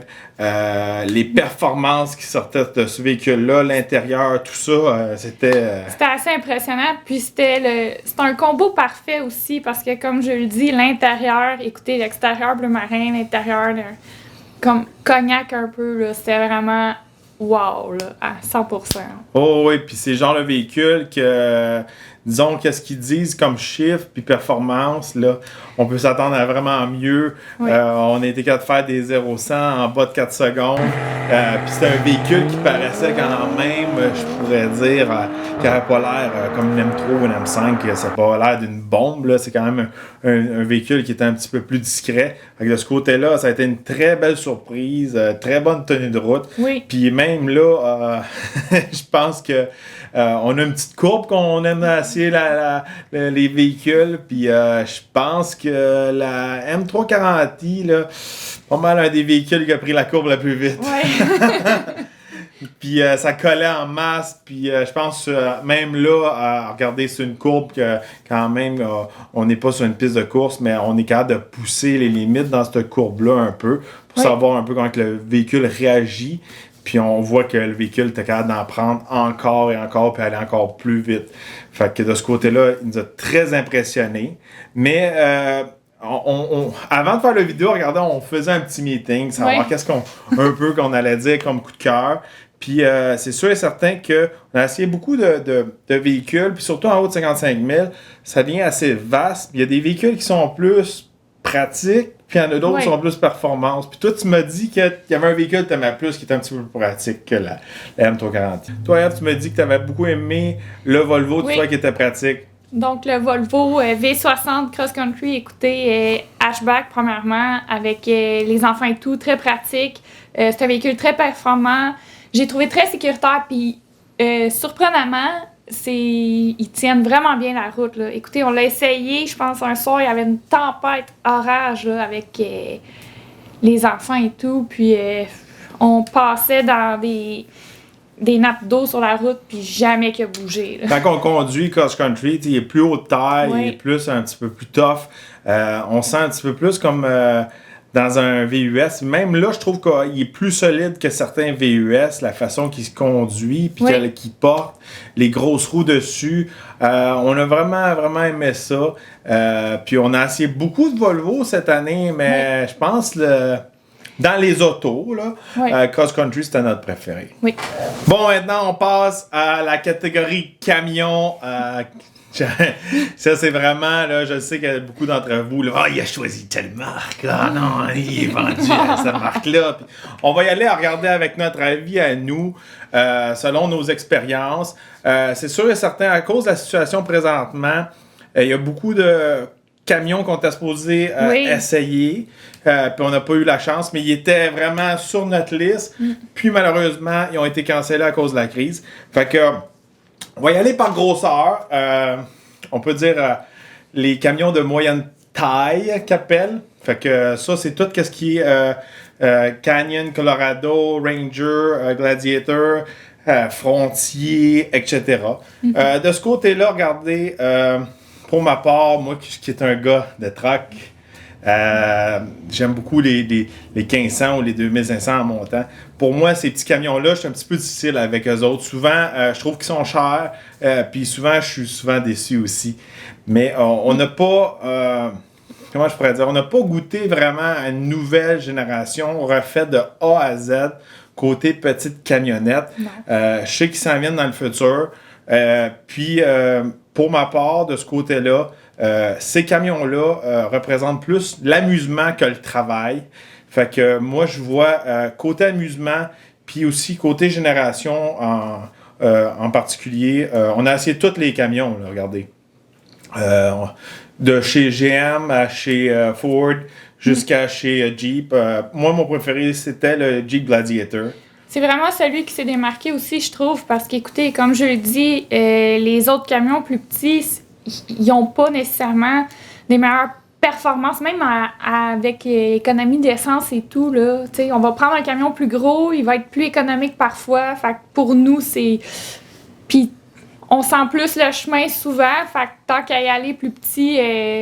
Comme je vous dis, le Gladiator, on a eu du Gladiator, regardez, c'est un Wrangler avec une boîte. On peut enlever les portes, on peut enlever le toit. Ça devient décapotable. Pour l'été, c'est fantastique. Pour aller dans une trail, faire du off-road, surtout si on passe avec un Rubicon, c'est un camion qui est vraiment capable. Là, bientôt, vont sortir la version Mojave qu'on a vue au salon L'Auto de Toronto. Ça, c'est un modèle qui m'intéresse un petit peu plus personnellement parce que comment que la suspension est faite, c'est vraiment mon type de suspension. Je pense que ça va porter plus à mon goût à moi. Puis ce nouveau modèle-là m'intéresse. Même si je suis pas un gars qui trippe Wrangler, je pourrais dire globalement le véhicule, le style, regardez, c'est un Jeep, ça va toujours rester beau, ça a toujours de la gueule, je pourrais dire. Puis à l'intérieur, tout est cool, tout marche. Il y a des petits Jeeps, un bel écran. C'est vraiment pour l'amusement puis le gadget. Puis écoutez, on le remarque là. Si on met tout les camions de cette catégorie-là, un à côté de l'autre, là, c'est sûr que le Gladiator se démarque avec C'est du look. c'est le seul qui est un petit peu plus nouveau aussi. Ouais. Regardez, quand on embarque dans un Ranger, c'est un vieux camion, même si ça fait pas longtemps qu'on l'a sur le marché, c'est un vieux camion qui ont pris des vieilles pièces, puis vieux style, vieille génération ici. Canyon, Colorado, tout ça. Encore là, on tombe dans un camion qui est quand même solide, mais juste côté style puis intérieur, tout ça, il est dépassé. C'est un peu tu sais, du recyclage, on peut dire, des anciens modèles. Là. Fait que de ce côté-là, dans le mid-size, on met le Gladiator gagnant. Ouais. Si on passe au 1500, Oh, la compétition. la classe controversée.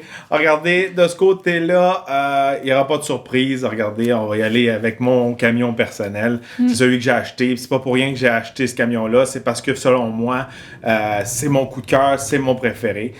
J'y vais avec le GMC Sierra. Puis, je veux vraiment spécifier avec le nouveau Duramax. Le nouveau Duramax m'a vraiment impressionné. Les économies d'essence et performances qu'on a eues avec le Duramax, c'est quelque chose qu'on n'a jamais vu auparavant. Moi, j'ai travaillé longtemps dans les pick-up. Dans les pick-up, je les ai toutes conduits, là. Toutes. Même les Titans, puis les Tundra. Mais tu sais, pour dire, on les a toutes testées. Je peux dire que chez Ford, regardez, c'est des vieux modèles. De ce côté-là, Ram et GM, regardez, ils ont des nouvelles générations. Fait que de ce côté-là, même si l'F-150 c'est un bon camion, il est juste dépassé côté génération. Le nouveau devrait sortir peut-être cet été. Tout dépend, là, regardez, avec la situation. On sait plus ce qui se passe avec la situation présentement, c'est dur à dire qu'est-ce qui se passe. Mais regardez, on adore les Rams.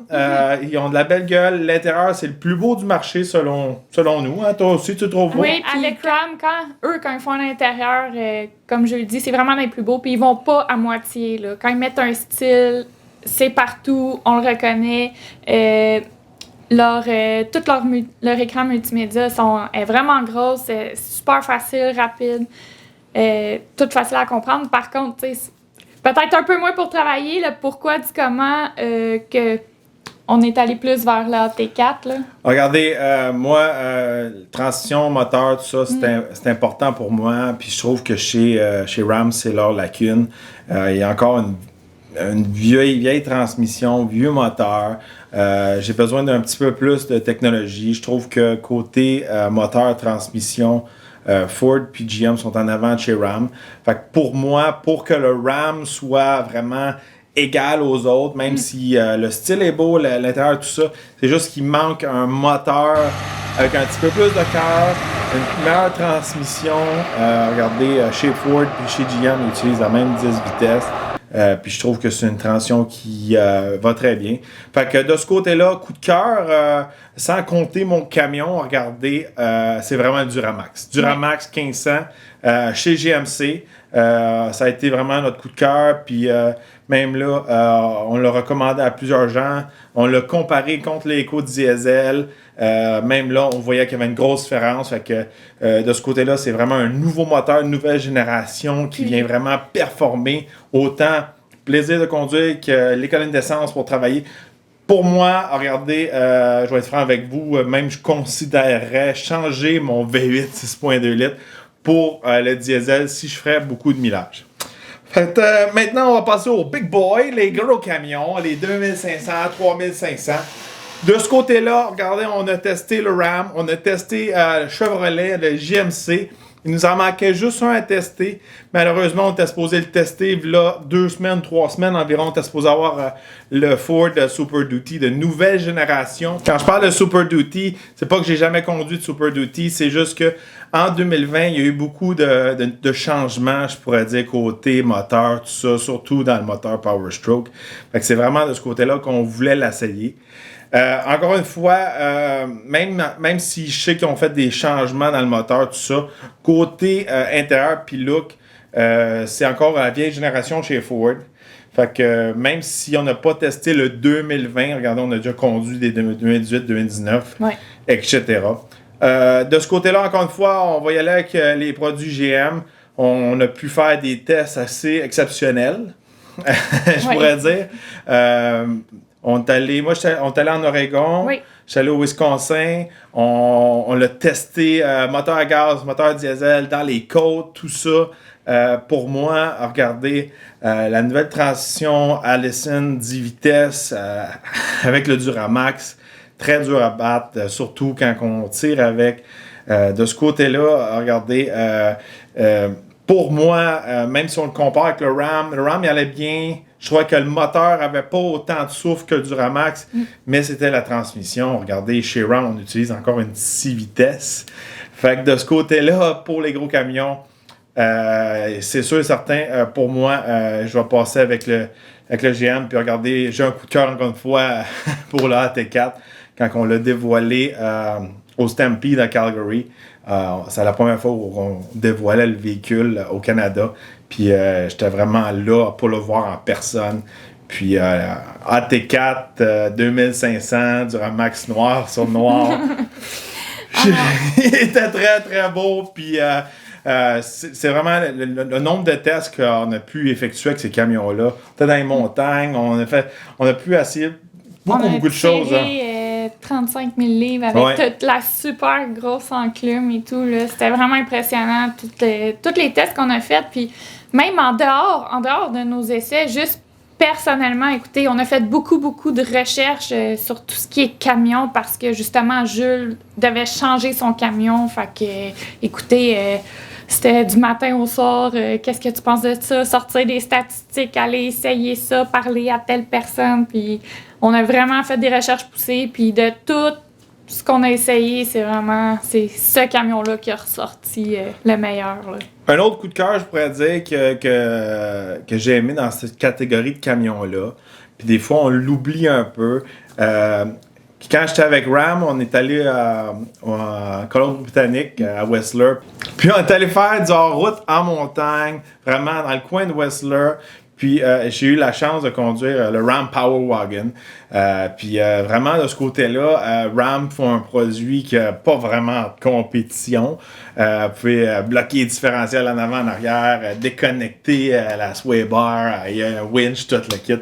C'était un camion qui était massif. Puis on a passé vraiment dans une route que c'était juste des 4 roues puis des side-by-side qui passaient là auparavant. Fait que passer avec un 2500, c'était très serré à des endroits. On n'a eu aucun problème, puis c'est très cool. Fait que je pourrais dire, pour travailler, tirer votre trailer, j'irais avec le GM diesel. Mais si vous voulez faire un peu d'hors-route, puis vous voulez un moteur à gaz, Power Wagon est légendaire. Maintenant, on va passer à la catégorie des VUS. Donc ça, on a eu la chance d'en essayer allant des petits ou vraiment plus gros. On a quelques modèles qui se sont démarqués, qu'on a eu le coup de cœur en fait avec plusieurs de leurs caractéristiques. Donc, regardez de ce côté-là, c'est sûr que la gamme est vaste. Ouais. Là, puis, on a le choix. On a fait un petit peu plus du gros VUS, je pourrais dire. Puis on n'a pas fait vraiment de petit. On est dû pour aller dans du vraiment petit, compact. De ce côté-là, regardez, on a eu des coups de cœur ou des coups de cœur qui font plus de sens pour le portefeuille, je pourrais dire. Mm-hmm. De ce côté-là, regardez, c'est sûr que on a beaucoup aimé dans les petits VUS de luxe le Volvo XC40. Oui. Surtout toi, là, tu l'aimais parce que avec le pommeau shifter en cristal. Le pommeau en cristal, là, ça c'était avec les sièges rouges. Ouais, il était vraiment un bon match de couleurs et tout, mais là, on rit parce que quand les enfants ils ont embarqué dans l'auto, la première chose qu'ils ont faite, c'est « Oh, ça, c'est un shifter de princesse! » Mais qu'est-ce qui était surprenant de ce petit VUS-là, c'est que il était compact puis il y avait une bonne espace à l'intérieur. Fait que, puis il était pas super cher, je pourrais dire. C'est quand même un VUS de luxe. Il était quand même, regardez, je trouve que côté prix puis tout ce qu'on avait, ça avait pas mal d'allure. Oui. Ça a été un de nos coups de cœur. Un qui m'a vraiment surpris, puis j'avais des préjugés parce qu'ils ont ramené un vieux nom, puis ils ont fait quelque chose d'autre avec. C'est vraiment le Blazer. Chevrolet Blazer, on a essayé ça, puis on n'était même pas supposé l'essayer. Non. On était supposé essayer un pick-up cette semaine-là, puis en tout cas, il avait été coincé quelque part. Là. Puis, Ils nous ont donné un Blazer, mais... Moi, les gens chez GM m'ont dit « Essaye le Blazer, tu vas vraiment aimer ça. » Puis, je sais pas pourquoi, j'avais un blocage psychologique. Blazer, là, moi, c'est supposé être comme là, off-road carré, puis c'est un genre comme Bronco, comme quand on était dans le temps. Parce que moi, quand j'étais jeune, mon père avait une compagnie de drainage d'excavation. Puis il y avait beaucoup de Blazers, ces affaires-là. Tu sais, les square body qu'ils appellent. Puis je trouve que c'était vraiment des camions tough, puis des camions qui représentaient la hors-route. Fait que j'étais déçu qu'ils ont pris une approche plus normale, plus sport du Blazer. Mais une fois qu'on l'a conduit, puis on a rentré dans l'intérieur, on était surpris. Ouais. Il y a vraiment, écoutez, c'est un look vraiment plus agressif, puis il est quand même luxueux, mais il est fait sur une base de Cadillac, ce véhicule-là. Là. Ouais, c'est ça l'affaire. C'est que le Blazer, c'est que les gens, des fois, ils le considèrent un petit peu moins parce que il est un petit peu cher. On va se dire les vraies choses. Le Blazer est un petit peu cher, mais je pourrais dire, quand on est dedans, on comprend pourquoi il est un petit peu plus cher parce qu'il y a un petit peu le feel Cadillac. Ouais. Il roule un peu Cadillac, puis comment il est construit, on dirait plus un Cadillac. Tu sais, de ce côté-là, c'est parce qu'ils ont sorti le XT5 avant de sortir le Blazer. Puis c'est peut-être une des raisons pourquoi que le Blazer coûte cher. Comment je pourrais dire? Des fois, il y a des modèles de luxe qui vont être basés sur des modèles qui coûtent un petit peu moins cher. Puis on voit vraiment qu'ils sont similaires, puis on voit vraiment qu'ils sont basés sur un véhicule qui coûte moins cher, plus cheap. Ouais. Mais lui, c'est le contraire. On sent dans un véhicule qui est basé sur quelque chose de plus cher. Exactement. Puis à l'intérieur, on sent comme dans une Camaro. Oui, c'est tout le mix de ça. Écoutez, ils ont mis le SUV, le char de course, puis côté luxueux. Fait que ça, je pense c'est venu parler autant à Jules que moi. Puis on s'en attendait pas. Puis écoutez, je trouve qu'il fait aussi, il a l'air un peu plus agressif, justement, d'où son côté, peut-être qu'il y a un peu plus, qui fait penser à la Camaro. Qu'est-ce que j'aimais, moi, c'est que vraiment, c'est un véhicule d'une nouvelle génération, mais avec la simplicité que j'aime. Tu sais, des fois, on prend l'exemple du Volvo, on rentre dans un Volvo, puis là, c'est supercharged, turbo, ci, ça, puis là, si moindrement on connaît un peu la mécanique, on fait comme, ouf, ça commence à Je croise les doigts. à péter, là, ça va coûter une beurrée. Mais comme dans le Blazer, ils ont mis un V6 qui ça fait quand même longtemps qu'ils ont. C'est pas le plus économique, il est le fun à conduire, mais tu sais, ça fonctionne. Oui. Ça fonctionne. Puis des fois, moi, j'ai plus confiance quand c'est un petit peu plus simple, puis ils mixent une nouvelle recette avec des recettes qu'ils avaient déjà auparavant pour faire un nouveau produit. Puis de ce côté-là, regardez, ça a enlevé mes préjugés là, de pas aimer qui ont ramené le nom Blazer. Fait que de ce côté-là, regardez, on a bien aimé ça. Puis on a hâte d'essayer le Cadillac XT5, voir Oui. si... C'est censé être pour bientôt. On va voir si on voit une grosse différence entre les deux. Si vraiment là, il y a la touche Cadillac. On a hâte de voir s'il y a une grosse différence entre les deux. Fait que ça a été une surprise de ce côté-là. Si on monte dans la grosseur des VUS, on a essayé le Hyundai Palisade. Notre premier Hyundai à l'essai. Oui, puis assez surprenant, encore là, un peu le même principe que Kia, hein. Fait qu'on s'attendait à pas grand-chose, puis je pense qu'on a été agréablement surpris. Beaucoup pour le prix. Oui. Peu importe quel produit là, chez Kia ou chez Hyundai, c'est que vous en avez beaucoup pour votre argent. Oui. Palisade, bel intérieur. Moi, j'aime pas le style extérieur. Personnellement, j'aime mieux le Telluride que le Palisade. Ouais. Les deux véhicules sont comme cousins, sont comme sur la même plateforme. Moi, j'aime mieux le style carré du Telluride, mais un véhicule qui était agréable à conduire, qui était le fun.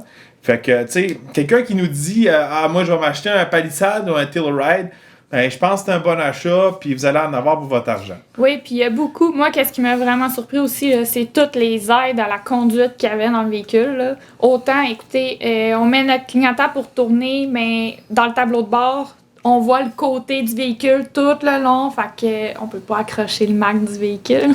Il y a un micro pour parler aux enfants dans la 3e rangée en arrière pour ceux qui ont une voix de farfadet comme moi. Quand je crie, mon enfant m'entend pas en arrière. Fait que là, je pesais sur le piton. Hey, calme-toi. Ça marchait. Est-ce que tu m'entends? Pas beaucoup. Est-ce que tu m'entends? Oui, beaucoup mieux. Ouais, ça marchait. Fait que pour tout ça, là, c'était vraiment... On a joué beaucoup avec le micro. Oh, et puis les options, là, regardez, vous en avez pour un bon moment à tout trouver. Mais tu sais, il y a beaucoup de trucs pratiques, il y a beaucoup de branchements USB, c'est bien pensé. L'ergonomie dans le véhicule. C'est fini d'une façon que, tu sais, le détail des sièges, c'est un peu style Bentley, puis beaucoup de petits détails qu'on a beaucoup appréciés. Puis beaucoup des touches de luxe qu'on s'attendait pas de trouver dans un RD. Encore une fois, moi, avec mes préjugés, c'est des véhicules, ça place basés sur des plateformes monocoques qui sont plus comme un auto, une van, qu'un camion qui est sur un frame. Ouais. Fait que moi, si j'aurais un VUS à m'acheter, c'est sûr et certain que ce serait quelque chose qui est basé sur un frame de pick-up. Fait que tout ce qui est Expédition, Yukon, Tahoe, etc., c'est plus mon style à moi parce que ça fait vrai truck. Fait que moi, je me dis, tant qu'avoir un 7 places, qu'on veut un petit peu plus d'économie d'essence, on n'a pas besoin du truck tough, il faut que ça soit pratique pour la famille. Ils ont rempli ça d'options.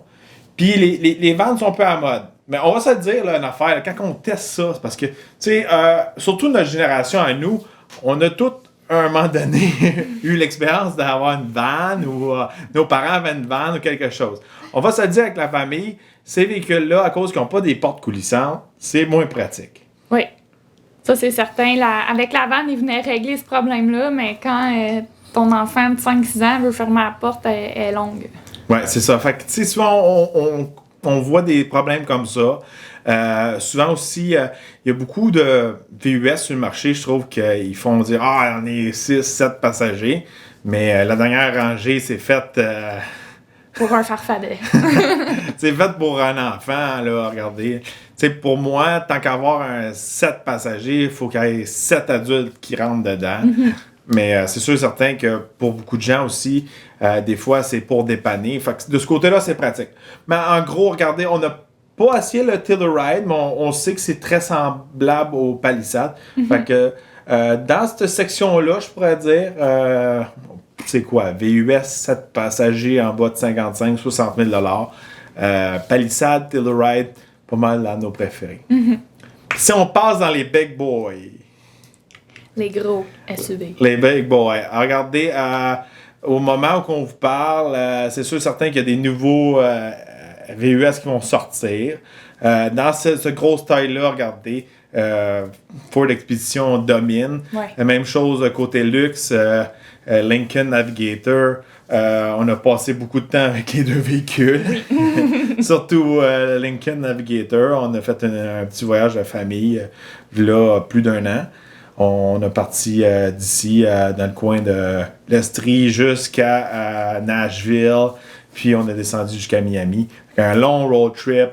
On a fait des performances d'économie d'essence assez incroyables pour le gabarit du véhicule. Le confort était là aussi. Fait que de ce côté-là, c'est sûr, certains Expédition puis Navigator, selon moi, sont les meilleurs achats dans les VUS de grande taille. Mais encore là, c'est sûr que là, présentement, GM vient juste de dévoiler le nouveau Tahoe Yukon Escalade. Moi, j'ai eu la chance de rouler dans le Tahoe, le nouveau Tahoe. J'étais sur le Proving Ground qu'appelle, dans le coin de Détroit. Puis, le véhicule est encore tout camouflé. Puis, c'est vraiment pour nous montrer la nouvelle suspension que sur le Tahoe. Puis, on l'a ils l'ont vraiment testé contre l'expédition. Puis je vous dis de quoi. J'ai très très hâte de mettre la main sur un de ces nouveaux modèles-là parce que la suspension m'a vraiment impressionné sur la piste de course. Fait que j'ai hâte de voir dans la vie de tous les jours comment ça va réagir. Puis aussi, ils ont annoncé qu'elle allait avoir un moteur diesel. Fait que selon moi, le diesel va détruire les performances du EcoBoost. Fait que là, c'est encore de voir si Ford va être prêt puis va sortir quelque chose de nouveau. Mais pour l'instant, regardez, au moment où on vous parle, selon nous, les meilleurs achats dans les VUS de grande taille. C'est dans ceux qu'on a essayé, comme je le dis, pas ceux qu'on attend. Pas ceux qu'on attend. Mais tu sais, j'ai eu un tease un peu, puis des choses là. Fait que, regardez, faut quand même le considérer. C'est des produits qui vont sûrement arriver en concession d'ici la fin de l'été. Mais quand même, là, de ce côté-là, Expédition, elle a été capable de faire dans du 10 litres au 100, ces choses-là, en mode éco, en faisant attention. Pour un véhicule de ce taille-là, c'est impressionnant. C'est très impressionnant.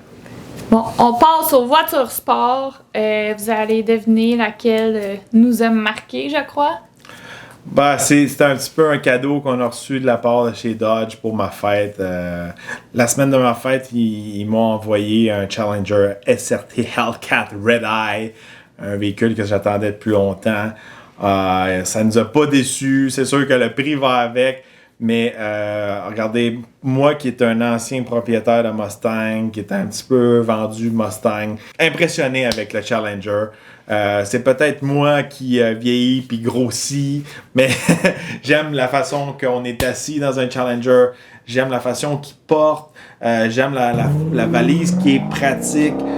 Surtout au moment qu'on a testé le Challenger. Peut-être un mois avant, j'ai fait un road trip avec une Camaro, puis mes valises rentraient même pas dans la valise. Fait que tous mes bagages rentraient pas. Il a fallu que j'en mette en arrière ses sièges. On a testé Camaro, Mustang, tout ça. À chaque fois qu'on voulait faire, mettons, donner un tour aux enfants, il était coincé en arrière. Ouais. En disant le Challenger, il rentrait. Écoutez, on a rentré les enfants, puis on est allé faire une épicerie au complet pour toute la semaine. Ça l'a tout rentré dans le véhicule. C'est assez... Tu sais, autant que c'est un véhicule sport, il y a des performances incroyables, mais il est pratique aussi. On est capable d'embarquer des gens, puis on est capable de mettre du stock dans la valise. Le style rétro, j'aime ça. Moi, Ouais. je suis un petit peu choqué que autant que chez Camaro que chez Mustang, ils ont un peu un style moderne, un style voiture sport plus que muscle car. Je trouve que même si le modèle s'en vient vieux chez Dodge, Il a encore sa place. Moi, vous dire, on essaie des véhicules assez spéciaux des fois, là, mais c'est rare qu'il y ait du monde qui nous court après dans la rue pour venir nous parler de l'auto. Puis avec le Red Eye, c'est arrivé. Le son qui sort de ça, le supercharger, la façon que ça accélère, tout. Puis à part de ça, quand on l'a essayé, il commençait à faire froid, fait qu'on était un petit peu inquiets. Même les gens de chez Dodge m'avaient dit, on te fait confiance parce que habituellement quand il fait froid comme ça, on enlève les véhicules de la flotte parce que c'est beaucoup trop de chevaux. On parle de 797 chevaux. Quand il fait froid, on perd de la pression. Puis regardez, zéro stress. Pour moi, c'est sûr et certain que moi, je suis un petit peu un conducteur aguerri là, de ce côté-là, côté puissance. Là. Mais je peux vous dire que j'ai essayé beaucoup d'autres véhicules qui avaient moins de puissance, qui m'ont fait beaucoup plus peur que celui-là. Celui-là, il me mettait en confiance. Oui. Je pouvais vraiment l'ajuster comme que je voulais pour être sécuritaire. Même, regardez... On peut dire que le coup de cœur des enfants, c'était l'automauve. Ah ouais, notre plus jeune, quand on a retourné le véhicule, je pense qu'elle pleurait. Elle voulait vraiment le garder. Même s'il n'y avait pas de télé en arrière des bancs. Habituellement les télés pour les enfants c'est toujours winner. emportent vraiment là, pour les charmer. Là. Une fois, on a eu une escalade, il y avait comment de télé? Il y en avait 3 ou 4. Il y en avait même une de trop. Là, il y en avait dans chaque siège, puis il y en avait une au milieu, puis il y en avait une autre en arrière. Il y en avait 4. Là, cette fois-là, il était impressionné, il y avait beaucoup de télé. Là. Ah ouais, c'était tout un véhicule, mais même malgré tout ça, là, l'automove. Oui, de loin. Ça, c'est dans les véhicules un petit peu plus communs du mortel, même si le Red Eye monte dans les 120 000. Fait qu'un des véhicules un petit peu plus chers qui m'a impressionné dans la section sport, c'est vraiment la Mercedes AMG GTS. Malheureusement, Eve n'était pas présente. Non. J'étais en train de la tester en Floride. C'était une gracieuseté d'un de nos amis chez Auto Toy Store qui font la location de véhicules un petit peu plus exotiques. Véhicule très bien balancé, docile pour tous les genres de situations. Faire de l'autoroute, faire de la ville, faire de la piste de course. Très balancé. Le moteur est je pense que c'est central. Même si le moteur est en avant, le moteur est central. La tenue de route sur ce véhicule-là est très impressionnante. Encore une fois, on peut passer d'un véhicule qui est extrêmement docile à extrêmement agressif. Un bon confort, un beau look. J'ai beaucoup aimé ce véhicule-là. Puis encore une fois, je m'attendais à rien.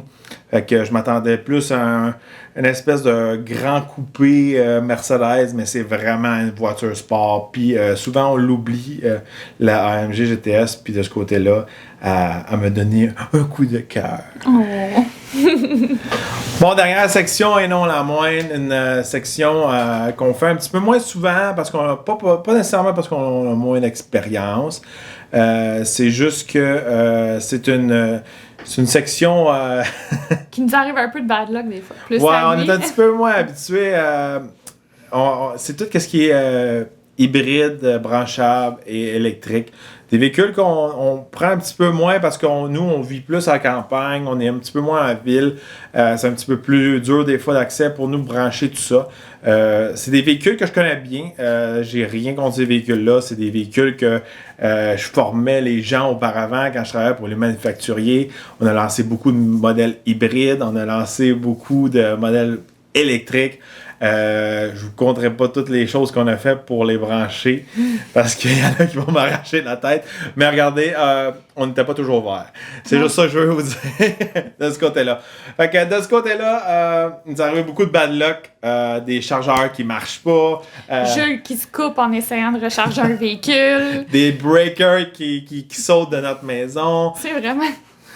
Écoutez, c'est pas compliqué un véhicule électrique, là, pis c'est super pratique puis le fun. Mais on dirait que nous autres, mais plus lui, là, il y a tout le temps une bad luck qui arrive, tout le temps une blessure. Ouais. C'est juste que le type, la part des personnes qui tirent vraiment électrique, surtout dans le coin, c'est comme on dirait qu'ils sont à l'opposé de moi.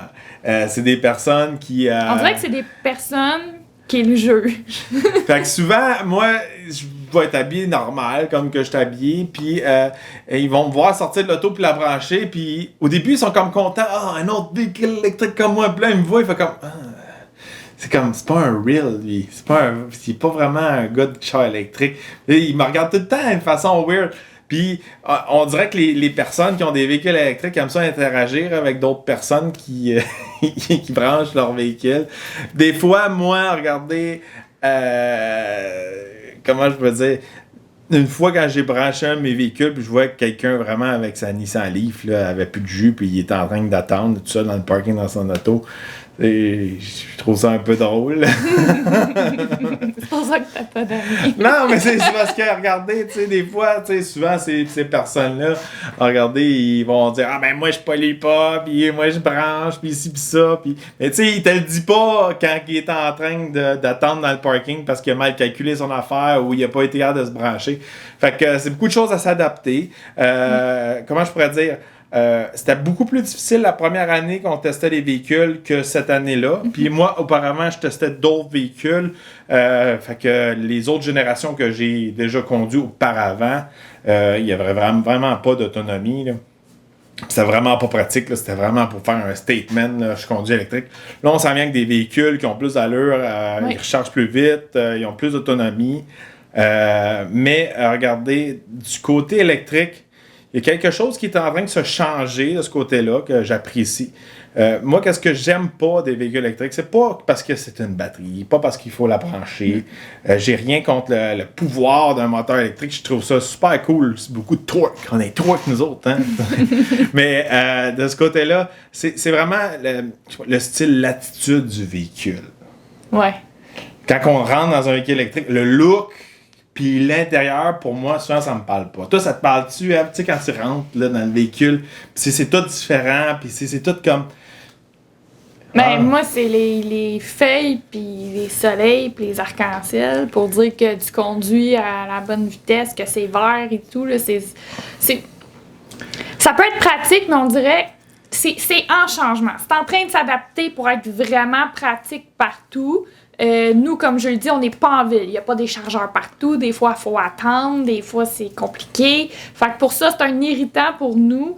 Puis les gens... Le préjugé, on n'est peut-être pas censé dire ça, mais le préjugé est fort. Souvent, les gens environnementaux, je vais dire ça de même, je vais peut-être me faire arracher la tête, mais, tu sais, mettons, je vais donner un exemple. Jules va rouler, juste lâcher les breaks avant de sa Mustang, mais elle fait du bruit. Les gens, là, criaient, t'es fou, là! Avec la M4, quand on la mettait en Sport Plus. Ah ouais, là, tu sais, les gens crient, puis écoutez, ils avançaient pas. Mais j'ai déjà entendu Jules arriver. Premièrement, t'entends rien parce que c'est un véhicule électrique, mais t'entends juste crier des tires. Mais ça, personne ne dit rien parce que ça, c'est un véhicule électrique, va que ça correct qui brûle des tires. C'est ça, la bike, c'est qu'on peut aller 2 fois plus vite. On peut vraiment conduire comme un trou de cul. Dans un auto électrique, vraiment, on peut conduire comme vraiment mal, mais à cause ça fait pas de bruit, puis ça le style électrique, le monde c'est comme cool. Ouais, il faisait des signes de pouce, les mêmes personnes qui criaient après juste quand il lâchait son break. Quand j'avais mon Mustang ou j'avais mon M4, quand on a testé le M4 ou le Red Eye, on n'allait pas vite, juste faire un downshift pour que ça pop un peu dans l'exhaust. Là, le monde, les gens appellent la police. Puis, c'est drôle la perspective qu'il y a des gens. Puis, je pense que la nouvelle génération de véhicules électriques va venir vraiment changer un petit peu ça parce que on va voir vraiment que la nouvelle génération va détruire vraiment, côté performance, beaucoup de véhicules qui sont à gaz. Il y a des véhicules qui s'en viennent. Regardez... Hummer ont annoncé un Hummer électrique avec 10 000 de torque. C'est impressionnant. On peut même pas s'imaginer c'est quoi 10 000 de torque. Mais regardez de ce côté-là. Moi, c'est ça que je recherchais. Il y a des véhicules que j'ai essayé que j'aimais plus leur approche, mais j'ai été déçu. Un Focus électrique, je trouvais que le Focus, regardez, il restait le style, l'intérieur restait plus Focus, même s'il y a des papillons dans le dash. Le conduire, c'était ordinaire. Un Golf électrique, la même chose. Moi, je m'attendais que la Golf E allait répondre vraiment à qu'est-ce que je cherchais. Je me disais, l'extérieur a l'air d'un Golf. L'intérieur a l'air d'un auto normal, mais c'est juste avec un moteur électrique. Mon style de véhicule, mais bon, là, il était plate à conduire. J'aurais jamais pris un Golf E au-dessus d'un GTI ou un Golf R. Puis, mais finalement, un qui nous avait surpris, c'était le Chevrolet Bolt. Ouais. Chevrolet Bolt, là, moi, j'aime pas l'extérieur, j'aime pas l'intérieur. Les sièges, c'est des bancs d'avion. Les bancs sont terribles. Les bancs sont vraiment pas bons. Mais côté conduite, puis l'accélération, tout ça, vraiment le fun à conduire, vraiment facile à conduire. On voit bien dans le véhicule, il y a vraiment beaucoup de fenêtres, c'est comme un aquarium. Oui. Lui, il est vraiment... Mais tu sais, comment je pourrais dire? Je prendrais le moteur de la Bolt puis je le mettrais dans le Golf. Ouais. C'est ça que je ferais.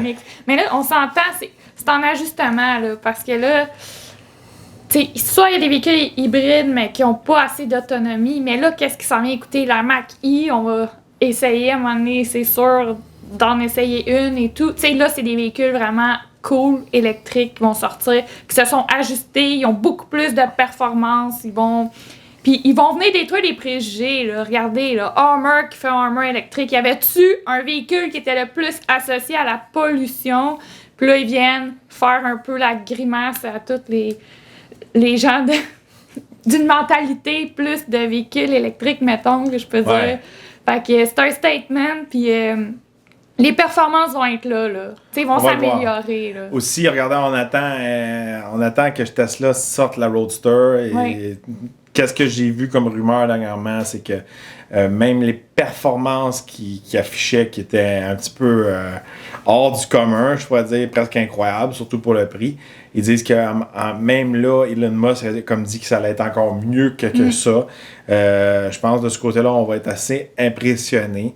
Fait que on va continuer à mettre nos efforts, à découvrir de plus en plus des véhicules électriques. On a eu des mauvaises expériences un peu avec des plugins pendant l'hiver.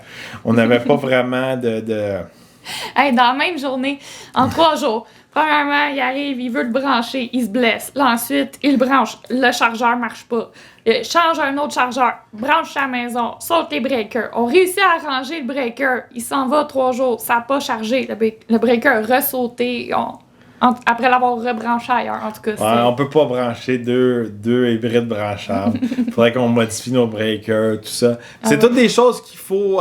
apprendre, puis avec l'expérience. Les gens pensent juste que on branche, c'est facile, c'est fini, puis c'est fantastique, mais la réalité, c'est que c'est pas toujours facile. Il y a d'autres choses qu'il faut penser. Regardez, il a pas fait beau, il y a eu une tempête là, il y a pas longtemps cet hiver, mais après 3-4 jours qu'il n'y a pas eu d'électricité, il y a beaucoup de gens avec leur véhicule électrique qui pouvaient plus sortir de leur cours. Là. Il y avait juste plus de véhicules. C'est tout ça. C'est cette préparation-là qu'on doit s'adapter puis trouver des solutions. Mais c'est vers là qu'on s'en va. Écoutez, là, c'est sûr que ça va aller en s'améliorant là, dans cette catégorie-là. Regardez, beaucoup de véhicules qu'on a essayé dans les dernières années. Des véhicules assez intéressants. Faites-nous part suggestions. Quel véhicule aimeriez-vous voir sur nos pages, à l'essai? Voulez-vous juste des véhicules de luxe, des camions, des véhicules plus économiques? Voulez-vous qu'on fasse des véhicules spéciaux usagés, des véhicules plus rares? C'est sûr et certain que quand il y a un véhicule, même si c'est pas un nouveau véhicule, mais qui vient chercher mon intérêt, j'aimerais ça le partager avec vous. De ce côté-là, c'est un petit peu d'un projet qu'on a, mais regardez, on n'a pas de préjugés, on est là pour tester, on est là pour vous donner un petit peu une idée de comment que ces véhicules-là, autant mon avis à moi que celle à Eve, regardez, on n'a pas toujours le même avis, on n'a pas toujours les mêmes perspectives. Des fois, pour moi, je vais voir quelque chose qui est pratique, toi, tu vas voir un autre aspect. Puis aussi, on les teste toujours ensemble. Fait que on a un petit peu un combo qu'on fait ensemble. Eve, elle vient apporter un peu son grain de sel. Mm-hmm. Un peu opinion gars-fille, opinion avec les enfants. Côté pratique, on s'entend, Jules conduit des machineries tout le temps. Lui, c'est facile, on fait ça de même, puis on se stationne. Là, moi, j'embarque. Ben ouais, c'est facile. Ça... Des fois, je me reprends. Puis des fois, là, vous devriez voir quand on filme, qu'on se tire. Le contraire aussi, regardez, des fois, moi... des fois, il y a des véhicules qui... Je suis un petit peu trop grand, trop gros. T'es dedans, puis c'est un petit peu plus adapté à elle. À chaque fois que j'achète un nouveau véhicule pour moi, là, j'avais regardé quand j'ai acheté mon Mercedes, je voulais un CLA 250. T'es pas capable de rentrer dans les bancs, j'ai oublié ça, sinon j'aurais jamais pu même pas l'emmener avec moi en auto. C'est sûr et certain, regardez, de ce côté-là, il y a certains véhicules, comment je pourrais dire, que des fois sont plus petits, plus économiques. Eve va focusser un petit peu plus sur ces véhicules-là. Souvent, quand je suis pas capable de rentrer dedans, c'est sûr que même si le véhicule est fantastique, si j'ai de la misère à le conduire, je pourrais pas être positif. Ah, c'est fantastique! Puis vous allez juste rire de moi. Mais d'un autre côté aussi, la même chose. Regardez, côté gros camions, ces choses-là, c'est sûr et certain que j'ai beaucoup plus d'expérience que Eve dans ce côté-là. Côté mécanique de ces gros camions-là pour tirer les trailers, tout ça avec les transmissions. Fait qu'on va se spécialiser vraiment un petit peu dans des coins qu'on est un petit peu plus adaptés à nos vies, puis aussi à nos corps. Si ça se dit. Alors, n'hésitez pas à faire vos suggestions. Quel véhicule aimeriez-vous voir à l'essai? On compte aussi à faire aussi des vlogs un peu comme qu'on a fait quand on est allé au Salon de l'Auto de Toronto. Un petit peu si on est capable de retourner sur la route et de voyager. Oui. Beaucoup de projets de ce côté-là. On est tous un petit peu en stand-by. Fait que de ce côté-là, regardez, en espérant que le confinement va bientôt prendre fin et que tout le monde reste en santé.